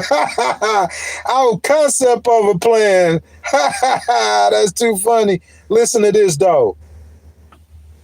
United States alone that can protect this giant mass of land, this giant piece of ice, develop it and improve it and make it so that it's good for Europe and safe for Europe and good for us. And that's the reason I'm seeking immediate negotiations to once again discuss the acquisition of Greenland by the United States, just as we have acquired many other territories throughout our history, as many of the European nations have. They've acquired. You know what the Danish person, he said, we don't buy countries that land that's got people on it. You can't sell the people. That's why Greenland, they said they not. I'm finna play that for you. But he said you can't sell the people. He said they did that in the 1800s. They don't do that no more. They don't sell land that has people on it like that. Acquired, there's nothing wrong with it. Many of them, some went in reverse, actually, if you look. Some had great vast wealth, great vast lands all over the world. They went in reverse. They stuck back where they started. That happens too. But some grow. But this would not be a threat to NATO. This would greatly enhance the security of the entire alliance, the NATO alliance. The United States is treated very unfairly by NATO. We probably won't get anything unless I decide to use excessive strength and force, where we would be, frankly, unstoppable. but I won't do that. It's the You heard him? We probably won't get anything unless I use excessive force and strength where we would be impossible to stop. But I won't do that. Yeah, we know you won't, President Trump. I told you that yesterday. Y'all need to put Ghost on the payroll. If you got Ghost on the payroll, he won't even go out there and say nothing ridiculous like that. Scott B can't stop him from saying it. Scott B, you supporting him in saying it. Speaker Johnson, you can't stop him from saying it. You supporting him in saying it. I didn't hear JD. I'm saying Ghost would be with President Trump. I will go out there and say, we ain't taking nothing. That would depend on me. I'll be a correct cover for him. Because I'm going to come out and say what it is. If it's something with Maduro, I said from the get-go, I thought you should snatch Maduro. He ain't strike Iran. They threatened to assassinate him. But I said that I thought that was appropriate for him to strike Iran. That Greenland stuff, utter buffoonery. That's why I play what Representative Bacon said. All the MAGA people, we taking Greenland. Everything President Trump's saying, you not like Ghost. That's why I won't argue with you. Because I understand there's people who give President Trump advice on what he's supposed to do and not do. I could be one of those people. So y'all regular people in here arguing what you willing, I already know the end of this story. You not taking nothing. I can assure you that. I told y'all that factual 2 days ago. He ain't taking nothing by force. And this is what the Danish PM said about selling it.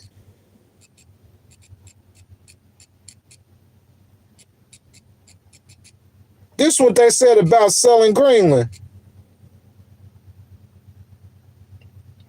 I want to get the Prime Minister.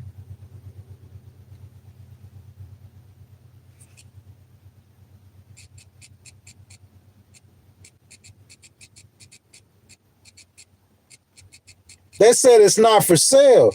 Listen, all that bullying. Listen, what has President Trump accomplished by bullying Canada? He accomplished Canada going to China and signing a $1 trillion trade deal. Because Canada is not finna join the U.S. That's buffoonery. So why say it? It makes no sense. If it's a tactic to try to get to acquire Canada, to me, that's crazy. It's something that'll never happen. Whoever's sending him out there on those wild goose chases, or that he needs hey, what the? Nah, he ain't finna go out there and say that crazy stuff. Now he got Canada over there telling the Europeans to come get down with China and diversify your trade. Yeah, to get rid of American trade. Everything the products we don't have to buy from America, all that brother stuff, that friendly stuff, we going to China. So, the American economy is so big and strong, some stuff we got to get from them, but systematically we moving away from America because of the stuff that he's saying.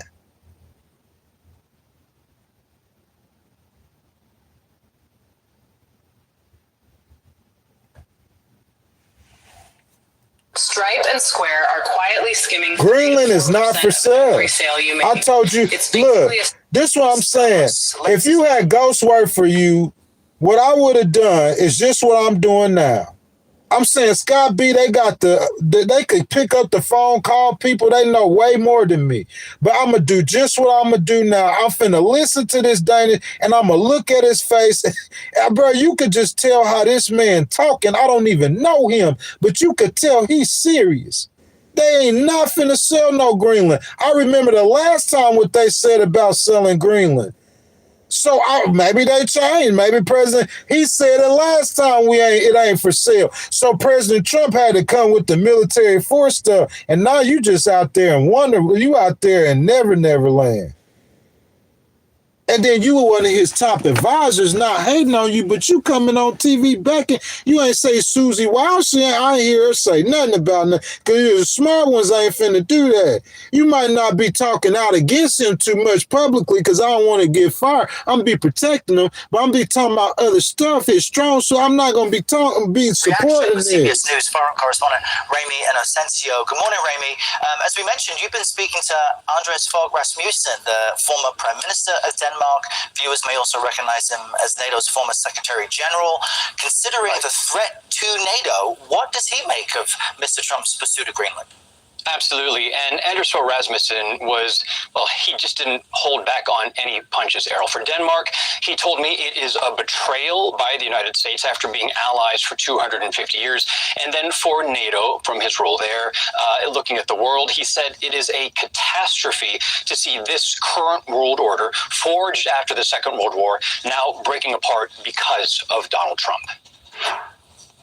It's a painful process since childhood. Hold on a second. I want to get you the Prime Minister, what the Prime Minister said. Because this dude is the former Prime Minister. I want to get you the current Prime Minister.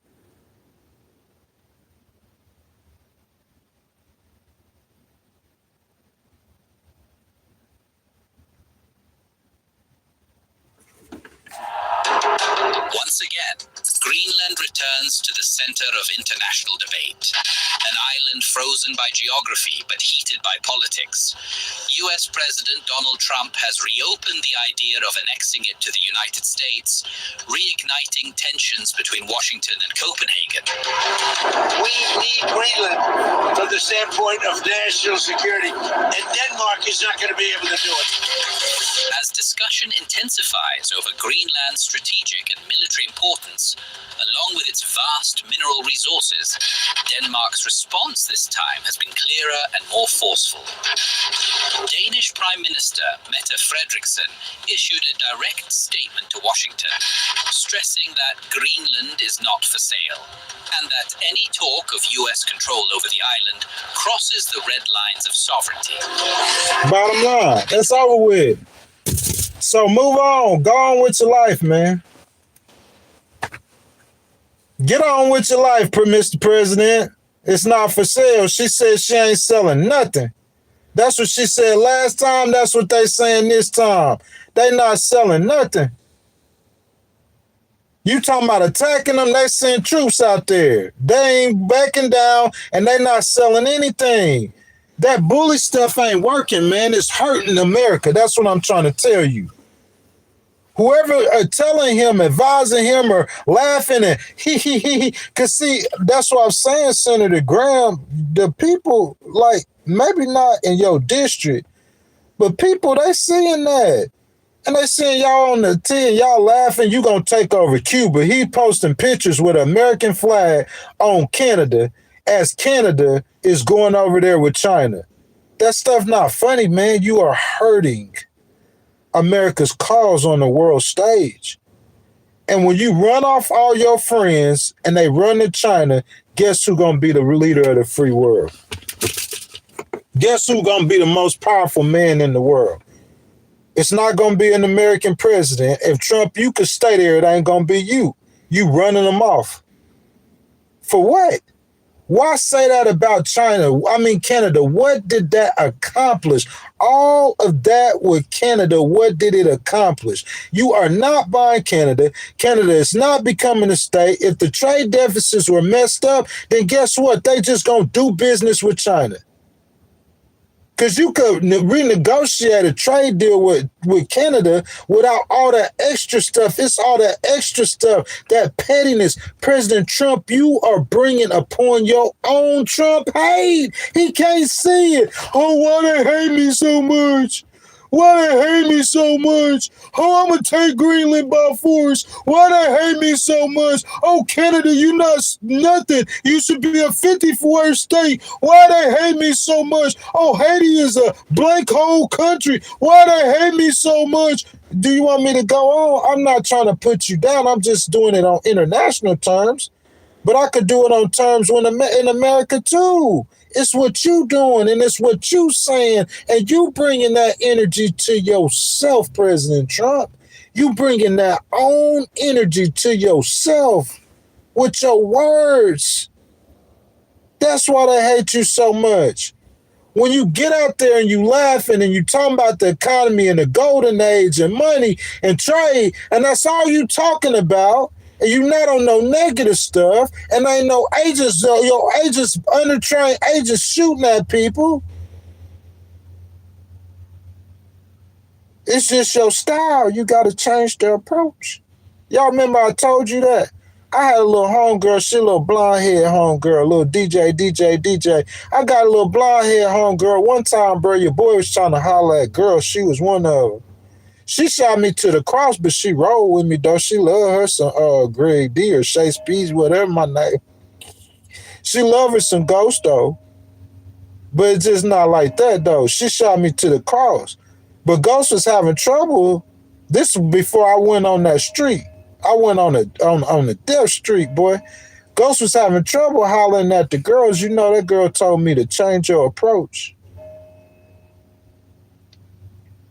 Little smart girl, she know, she know her big homeboy. He's super intelligent. She ain't even got to break it down.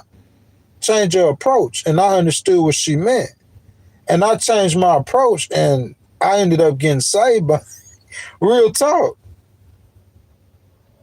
That's what you got to change your approach. If anybody in sales, y'all understand this. If you got to sell to eat, you going to understand this. President Trump ain't never had to sell no computers to eat.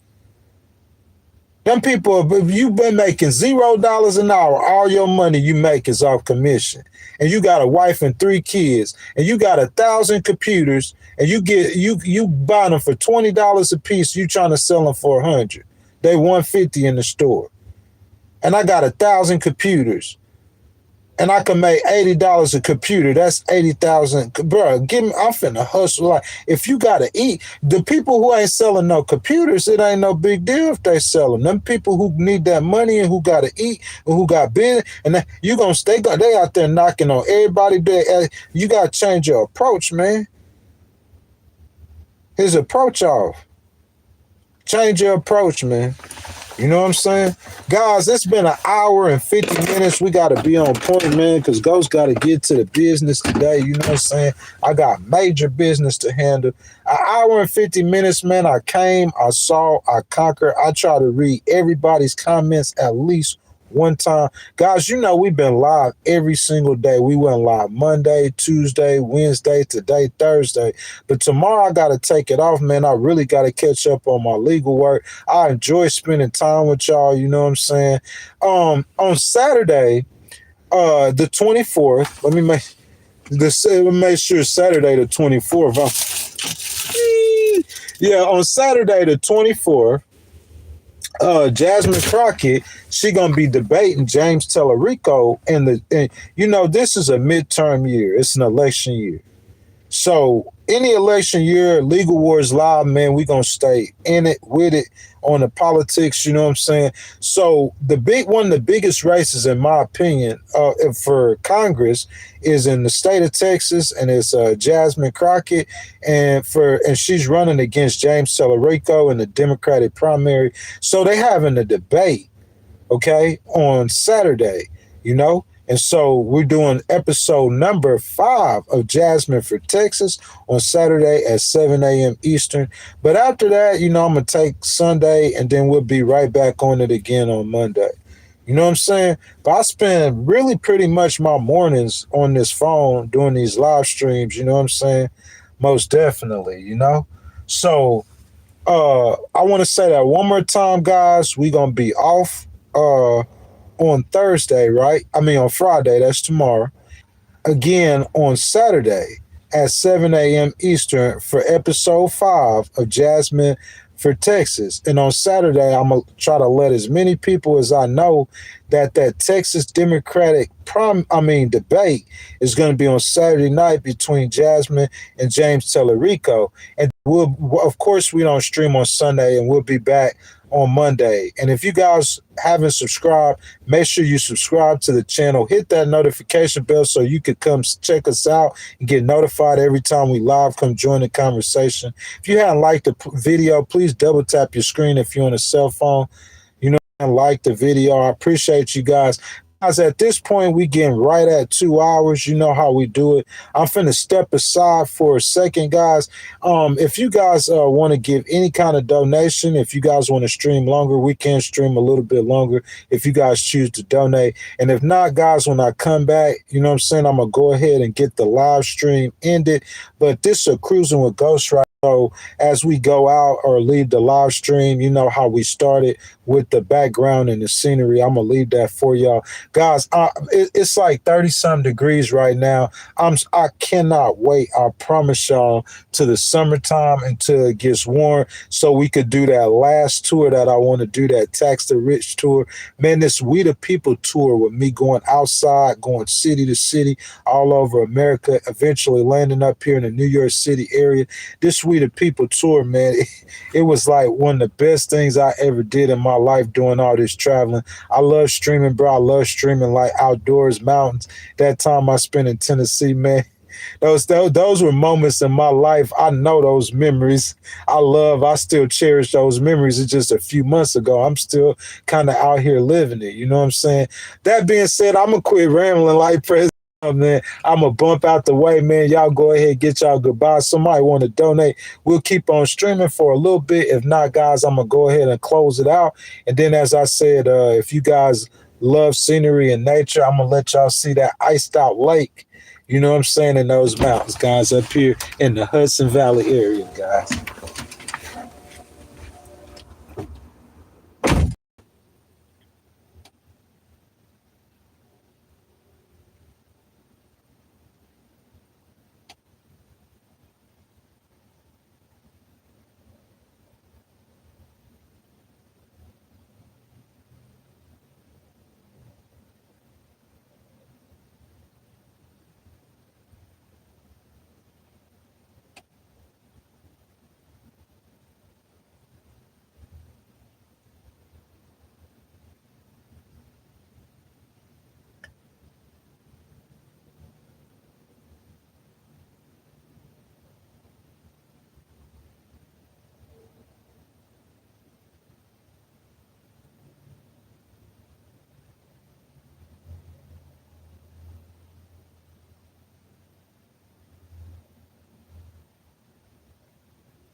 Guys, like I told y'all, man, I appreciate you, Donnie, all my supporters, man. I love y'all. I appreciate y'all, man.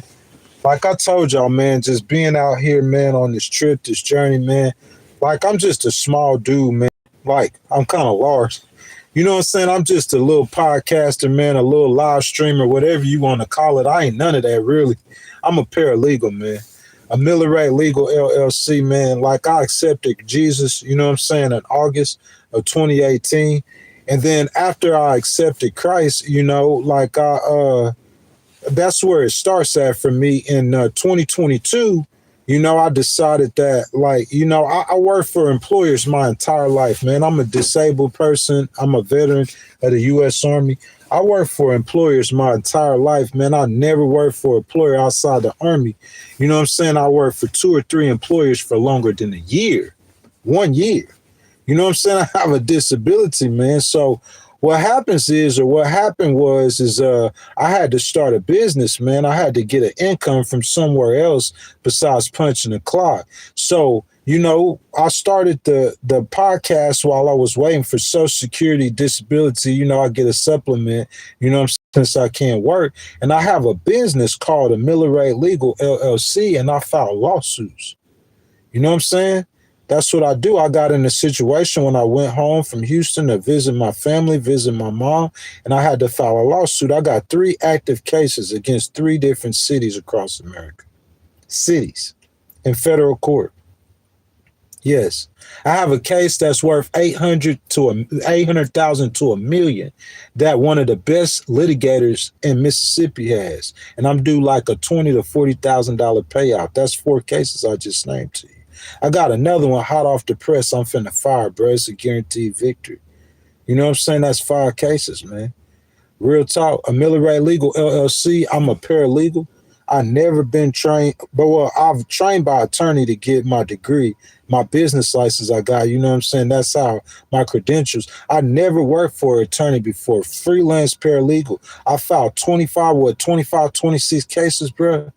11 of them came to a conclusion, and I won 9 out of 11 cases. And I'm a U.S. Court of Appeal winning litigator.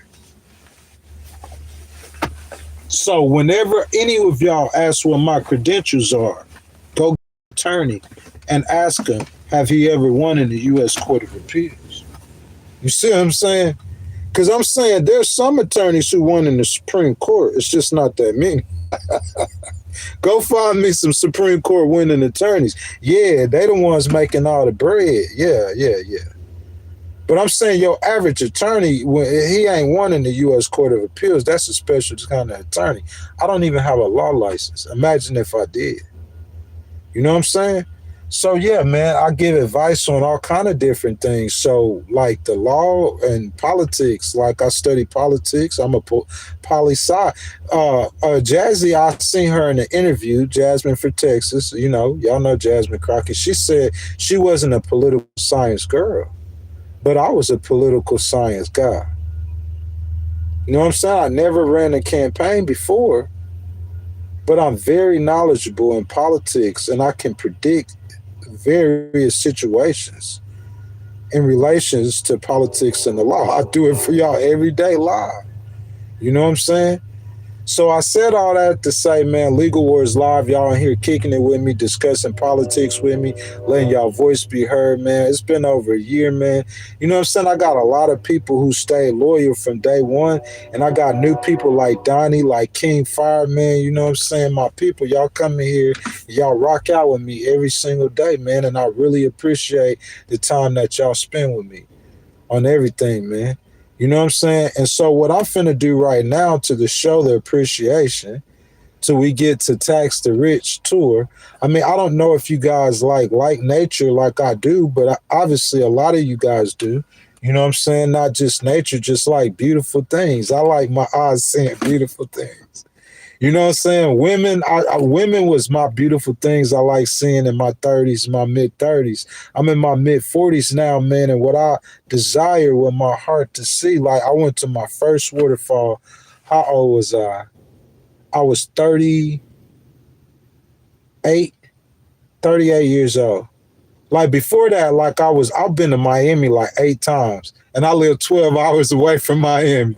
I've been to Miami, so been to New Orleans 100 times. I'll run it, so I can't say that, but I'm just saying, like, you know what I'm saying? I've been all the places where you could party at in the South. I touched them all. Atlanta about 9 times, 10 times, 5, 6 hours away. All the party cities in the South, I touched them, and that was what I was into in my 20s when I was traveling. Been all over Florida, the beach, you know what I'm saying?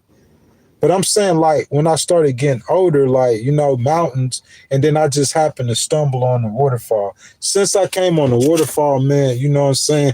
You guys, if y'all hadn't seen the content, go back and watch the We the People content. But I'm finna take y'all out here, man. We finna narrate this for a situation. For a little baby sick. So just out here, man.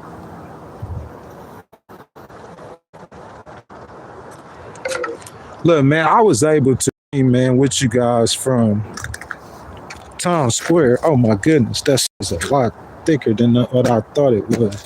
I was gonna try to walk out there for you. Let you guys see, man, that lake is so gorgeous, bro. It's solid ice. I'm saying the other day it's like 1 degree, 2 degrees out here, bro. So I know it's solid, but you could see parts over there, you know what I'm saying, where you can't walk on ice because, you know what I'm saying, you could see that those thin parts. If you guys from out here, I'm not from out here, I'm from Mississippi. This is all new to me. I've never seen nothing like this in my whole life, guys. You know what I'm saying? Your boy, 45 years old. I'm from Biloxi, bro. Look, yesterday, like somebody told me in Texas, it was 80 degrees. I lived in Texas from 2022 to 2025. It was 80 degrees in Texas. In Mississippi, Biloxi, it probably was in the 70s. And look at me. I've never in my life. I've been to a place where it snowed like 3 or 4 times.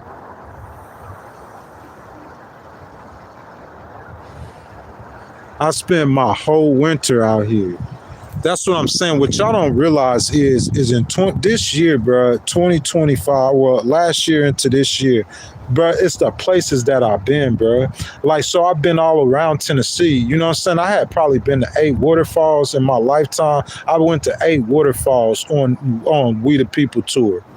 On Everything I Love, I went to 10 waterfalls on We the People tour. Just go watch the content. It's under the tab, the video tab.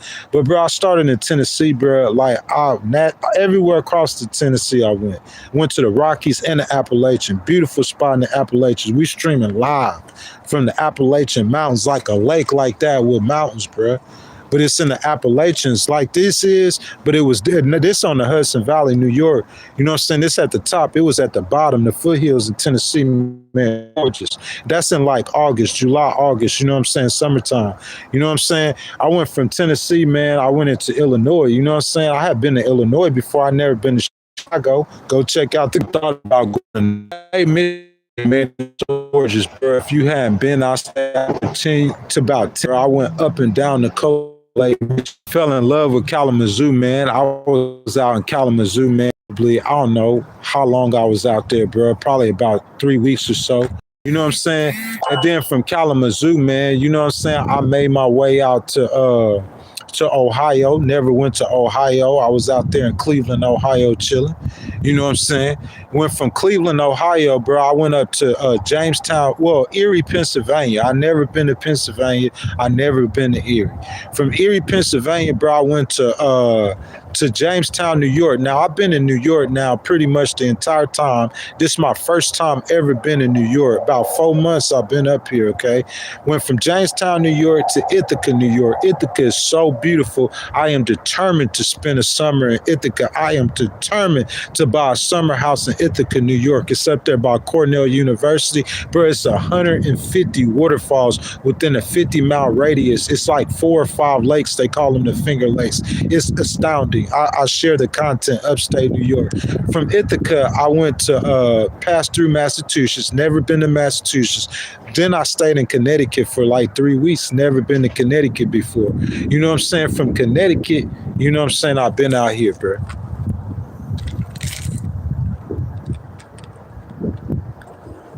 It's like postcard views, bro. Real talk, man. That's like an AI screen, bro. Let's be real, bro. That's like an AI screen, man. Postcard views. A green screen. Up here in Hudson Valley, bro. Outside of NYC, bro. I've never been to New York City in my life. I used to tell kids that I was from New York and I was from Biloxi, bro. Trying to look cool, bro. Never been to New York, bro. You could call me Mr. Harlem. Go check out the content. I brought it to y'all. I go to Harlem all the time, the Bronx all the time, bro. Lower Manhattan, Times Square, bro. I stream from Times Square on Christmas Eve, baby. Yeah, big ghostwriter, man.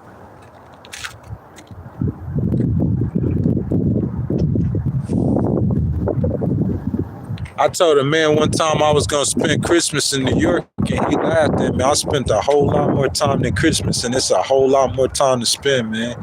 You know what I'm saying? like Lord willing from here, you know, tax the rich tour got to touch California, man. You know what I'm saying? I don't know when we gonna get motivated to move. I guess I got the money, got to get certain situations got to happen. You know what I'm saying? And then we gonna move out west to California. You know what I'm saying? To tax the rich, God willing, that's gonna be warmer climate. So we gonna be streaming outside one more time, legal words live, and then from California we gonna touch down and settle down in Colorado. You know what I'm saying? Try to get a studio. We're gonna be streaming indoors from there, man. So yeah, man, I just wanted to come out and bless y'all with that, man.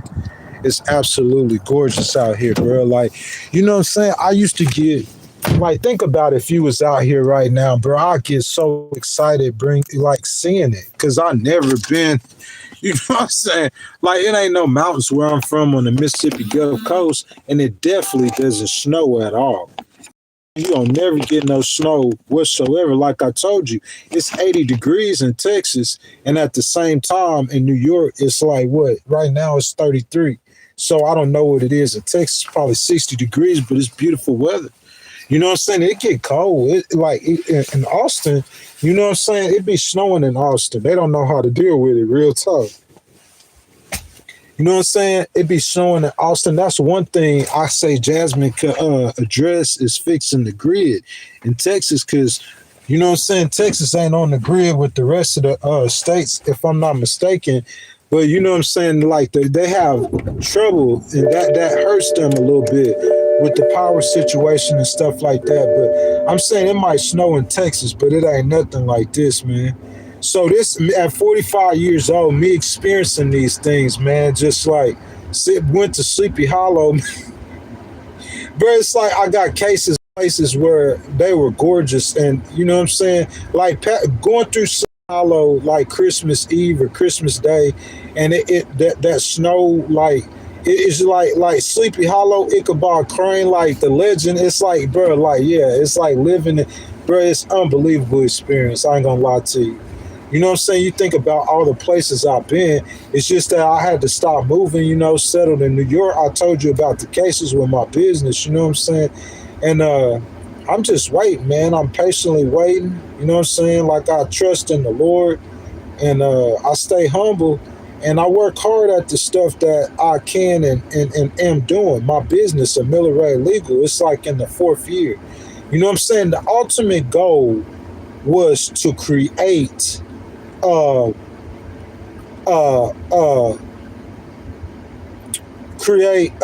income. I'm gonna just use that word, to create an income where I didn't have to punch the clock, because I couldn't punch the clock. That's the ultimate goal. So I can announce to you on paper, this year was the most money that I ever made on paper in my life, and I didn't punch the clock. Let me say that for you one more time. 2025 was the most money that I ever made at one time in my entire life on paper. And I hadn't punched a clock in over 2-some years. And with what I got on the books for 2026, is going to be an unbelievable blessings that are coming. Just got to stay the course, man. You got to believe and trust in God, man. I remember in my 20s, y'all, the reason why I'm behind in life I was popping 10 Lord tabs a day.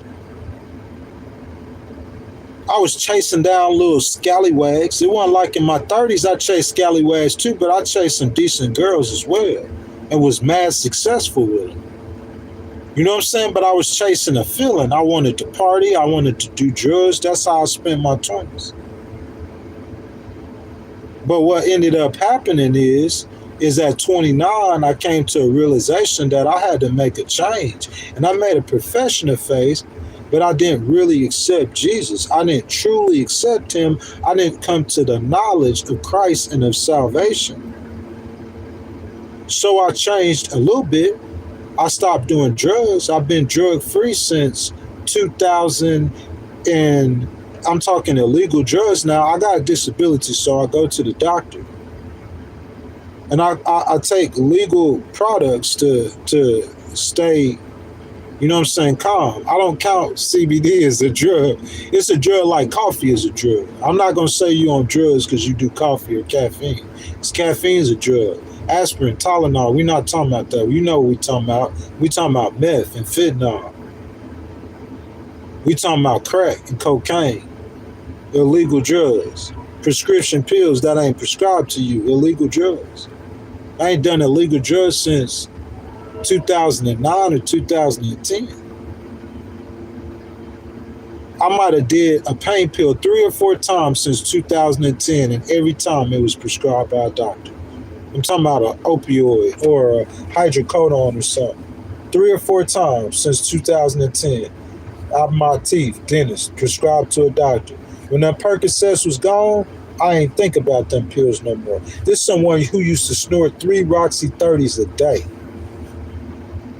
The addiction gone. I used to sell drugs in my 20s as well, chasing that dollar. I ain't sold no drugs since the same time. Well, even before that, really. But 2009, all of that went away, bro. I'm talking about that's way, way past. I've been drug and alcohol in the state of Mississippi, which is in the penitentiary for distribution of narcotics, kind of. Yeah. Know how I did it? Me personally, I went to Jesus in a prayer. I got on my knees one day and I closed my eyes. I was sick of my life. I didn't want to sell drugs no more. You know what I'm saying? I didn't want to like be sleeping with girls no more, a bunch of different girls. I didn't want to be lying to people. I didn't want to be tricking people out of their money.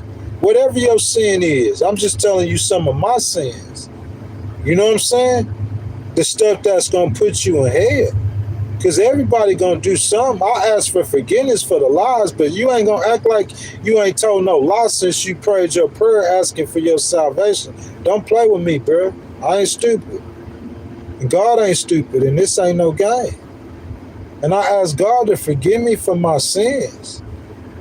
I'm truly sorry, Lord, for the sins that I committed against you, against my mama, against my family, against my community, my church, selling drugs to people, getting people high, getting alcohol for younger people, sleeping with girls, and just not being a good person. Forgive me of my sins, Lord. I'm sorry. I don't want to live like that no more. I accept Jesus Christ as my personal Savior. I believe that He died on the cross for me, Gregory Dixon. He shed His blood for me, that He was buried, and He was resurrected the 3rd day. Lord, forgive me of my sins, and I accept Jesus into my heart and my life as my personal Savior. When I finished praying that prayer, I believed in my heart that He saved me. That's what salvation is. Once you get saved, you're supposed to perform good works. I got baptized. I've been baptized. I pass out tracts. I tell people about Jesus. I done fed homeless people in over 10 different states. Ask my mama if I'm a good person. If I don't give her stuff and try to help out and stuff like that. You know what I'm saying? Like, I made mistakes. I got a disability and I do sin. I got problems. Sometimes I curse too much. Sometimes I vape. I listen to music I listen to, but I ain't sleeping with 4 girls in a day like I used to. But I'm telling you, like at one point when in 2015 to 2017, bro, like about a year and a half time, bro, there was weeks I'd sleep with 7 different girls. Like it wasn't nothing. Like the times when I didn't have a girlfriend, bro, I'm talking about just wild, anything I laced to you. I'm talking about I shot at every girl I seen. For real, think about that. Every single girl I seen, I shot at her. Every female, you could go ask the girls at work. They had spray. They had a spray bottle for me for when I come around, they would spray the spray because I was on everything walking. Ask me how I live now. It's been 8 years, 7 years, 8 years. 2018. This 2026. This year number 8.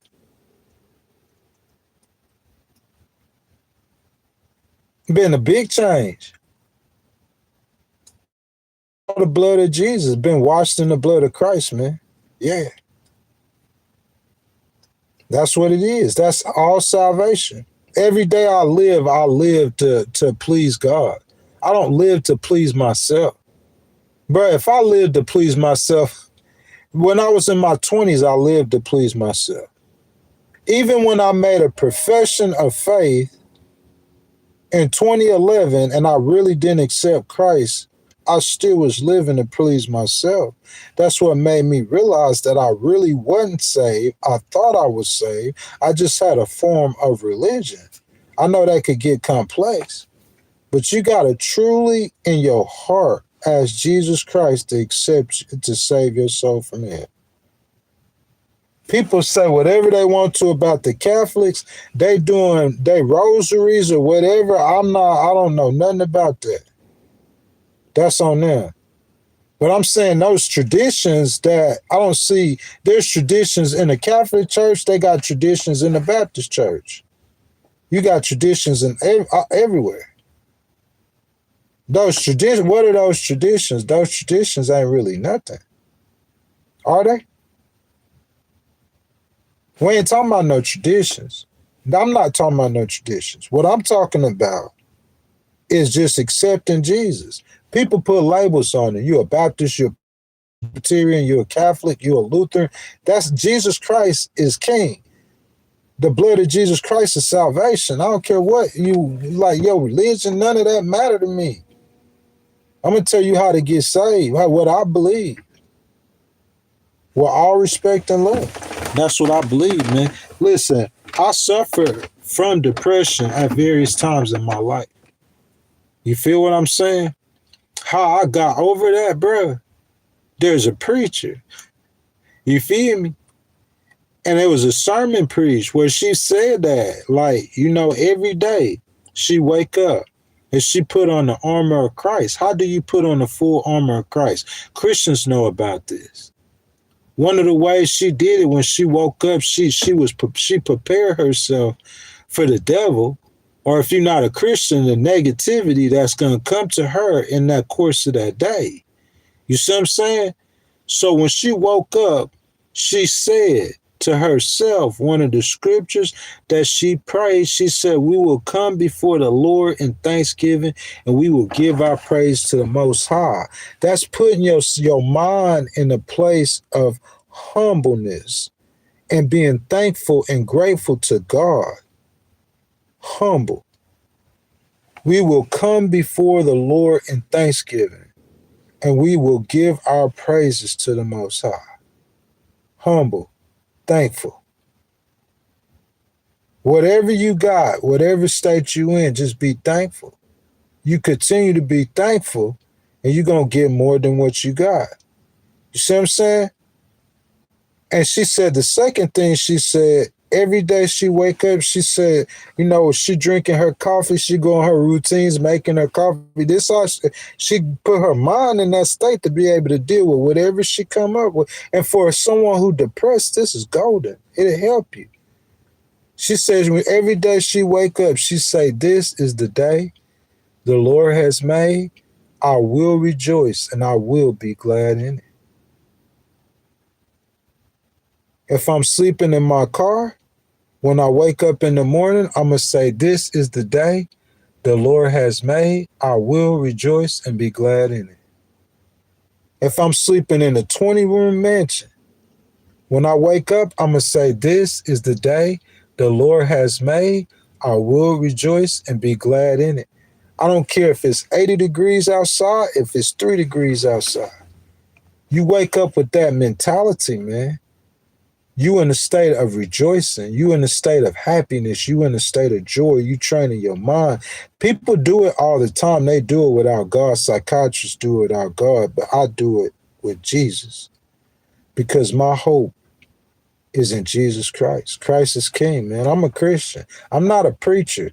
And don't confuse me with these people who say they Christians and they like, oh, holy rollers. That's what we call it. I'm not a holy roller.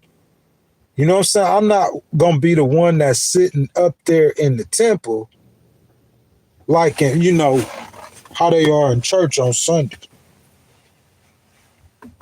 Hold up. I got to get my glass. I look more like, you know what I'm saying, dignified with the glass. Don't even lie. On the white, the dark on the white. You know, he'd be like,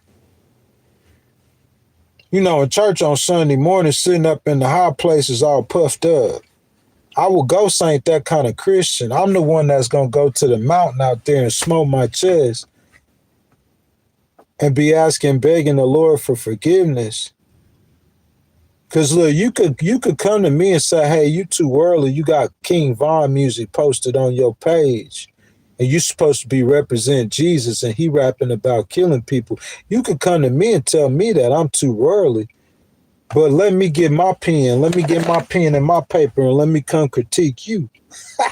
Because I promise you, you got some stuff. And it's probably going to be worse than listening to a King Von song. Because I know a whole deal of us are liars. We be telling lies. And that's like one of the worst things with God. He'll put you in hell for your lies. Because see, that's what one thing I didn't tell you, there's consequences for you not accepting Jesus. You got to pay a penalty for that. And my Bible say that's eternal damnation. You could call it hell. You could call it Hades. You could try to be like Joseph Smith and act like it don't exist. And it's all figurative stuff. That's on you. But it don't make no sense that you ain't got to pay consequences for your actions in the end. So that's what I believe, man. You know what I'm saying? People that told me it's crazy religion, it's all kind of crazy stuff they didn't see. You know what I'm saying? I don't even care. You know? If they want to just talk about politics, I come on here for 2 hours, or an hour and a half, 2 hours, and I talk about politics. You know what I'm saying? But after that, you know, always try to end the stream, man, talking about Jesus. Because I think that's the most important thing. I think Jesus is how we, in the end, Jesus, the Bible says Jesus is going to reign on this earth. And I think that's, if we live our lives putting Christ and Jesus first, understanding the scriptures, and applying them in our everyday life, I'm talking about that's how we could get mercy. That's how we're going to have mercy. But if we turn away from God and we generalize and make murder regular in our society, you know what I'm saying? You making our society evil. And I know we in the last days, how I believe, you know what I'm saying? You're going to bring about the end of the world. Because I believe is the show gonna end one day. Not only for us, for everything. The whole show gonna be over one day. That's what the scriptures say. So I'm saying we shouldn't bring, and don't act like as men we can't destroy this earth tomorrow. Y'all don't believe that? America has enough firepower to destroy the whole earth.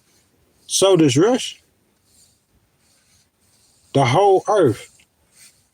So don't act like what the scriptures and what I'm saying is just not possible. But if you don't have the faith, you don't believe in Jesus, that's on you. But if you ask Ghost what he believed, he just told you, man. And if you pray that prayer, and I promise you, you mean it in your heart, thou shalt confess with thy mouth the Lord Jesus and believe in thy heart that he was raised from the dead, thou shalt be saved. Man, I love y'all, man. Big Ghost Rider. Hey, look, y'all ain't gonna see me tomorrow. If I pop up, man, I'm gonna just be running my mouth. I ain't gonna have no content for real. You know, we done went all the way to the freestyle, so you know what I'm saying? We just freestyling from the rest of the time on. You know, I just make sure I give y'all correct data and correct stats. You know what I'm saying? And the rest of it, I just go ahead with it. You know what I'm saying? It is opinion. Somebody said that earlier. That's what stood out the comment. Every day a comment stand out to me. It is my opinion. That is true. But I'm saying I be telling y'all my opinion all the time, and that stuff be coming straight true. Y'all know that stuff be real. You know what I'm saying? Go ahead and call Ghost. Put Ghost on the payroll. One of y'all know it's time, baby. You know what I'm saying? Go ahead and get my service in to my country. Get my service in to my girl Jasmine. Where my girl Jasmine at? Y'all love y'all, man. I'm out, man. I see y'all Saturday. We talking about you, Jazzy. Somebody tell her, one of her staffers is somebody, big ghostwriter. He be talking good about it and stuff, man. Got mad love for that girl. I think she'll help the people for real. You know what I'm saying? Jasmine win that race, man. You know what I'm saying? I believe baby girl fight for your boy, man. You know what I'm saying? Your boy might, slide through Texas for a few months or, you know what I'm saying? Try to set up a little something in Texas, man. You know what I'm saying? Well, who never knows? But that's my time, man. I'll see y'all on Saturday, man, 7 a.m. Eastern, man. I love y'all. Remember, Jesus love you too, man. And he waiting for you with open arms, y'all.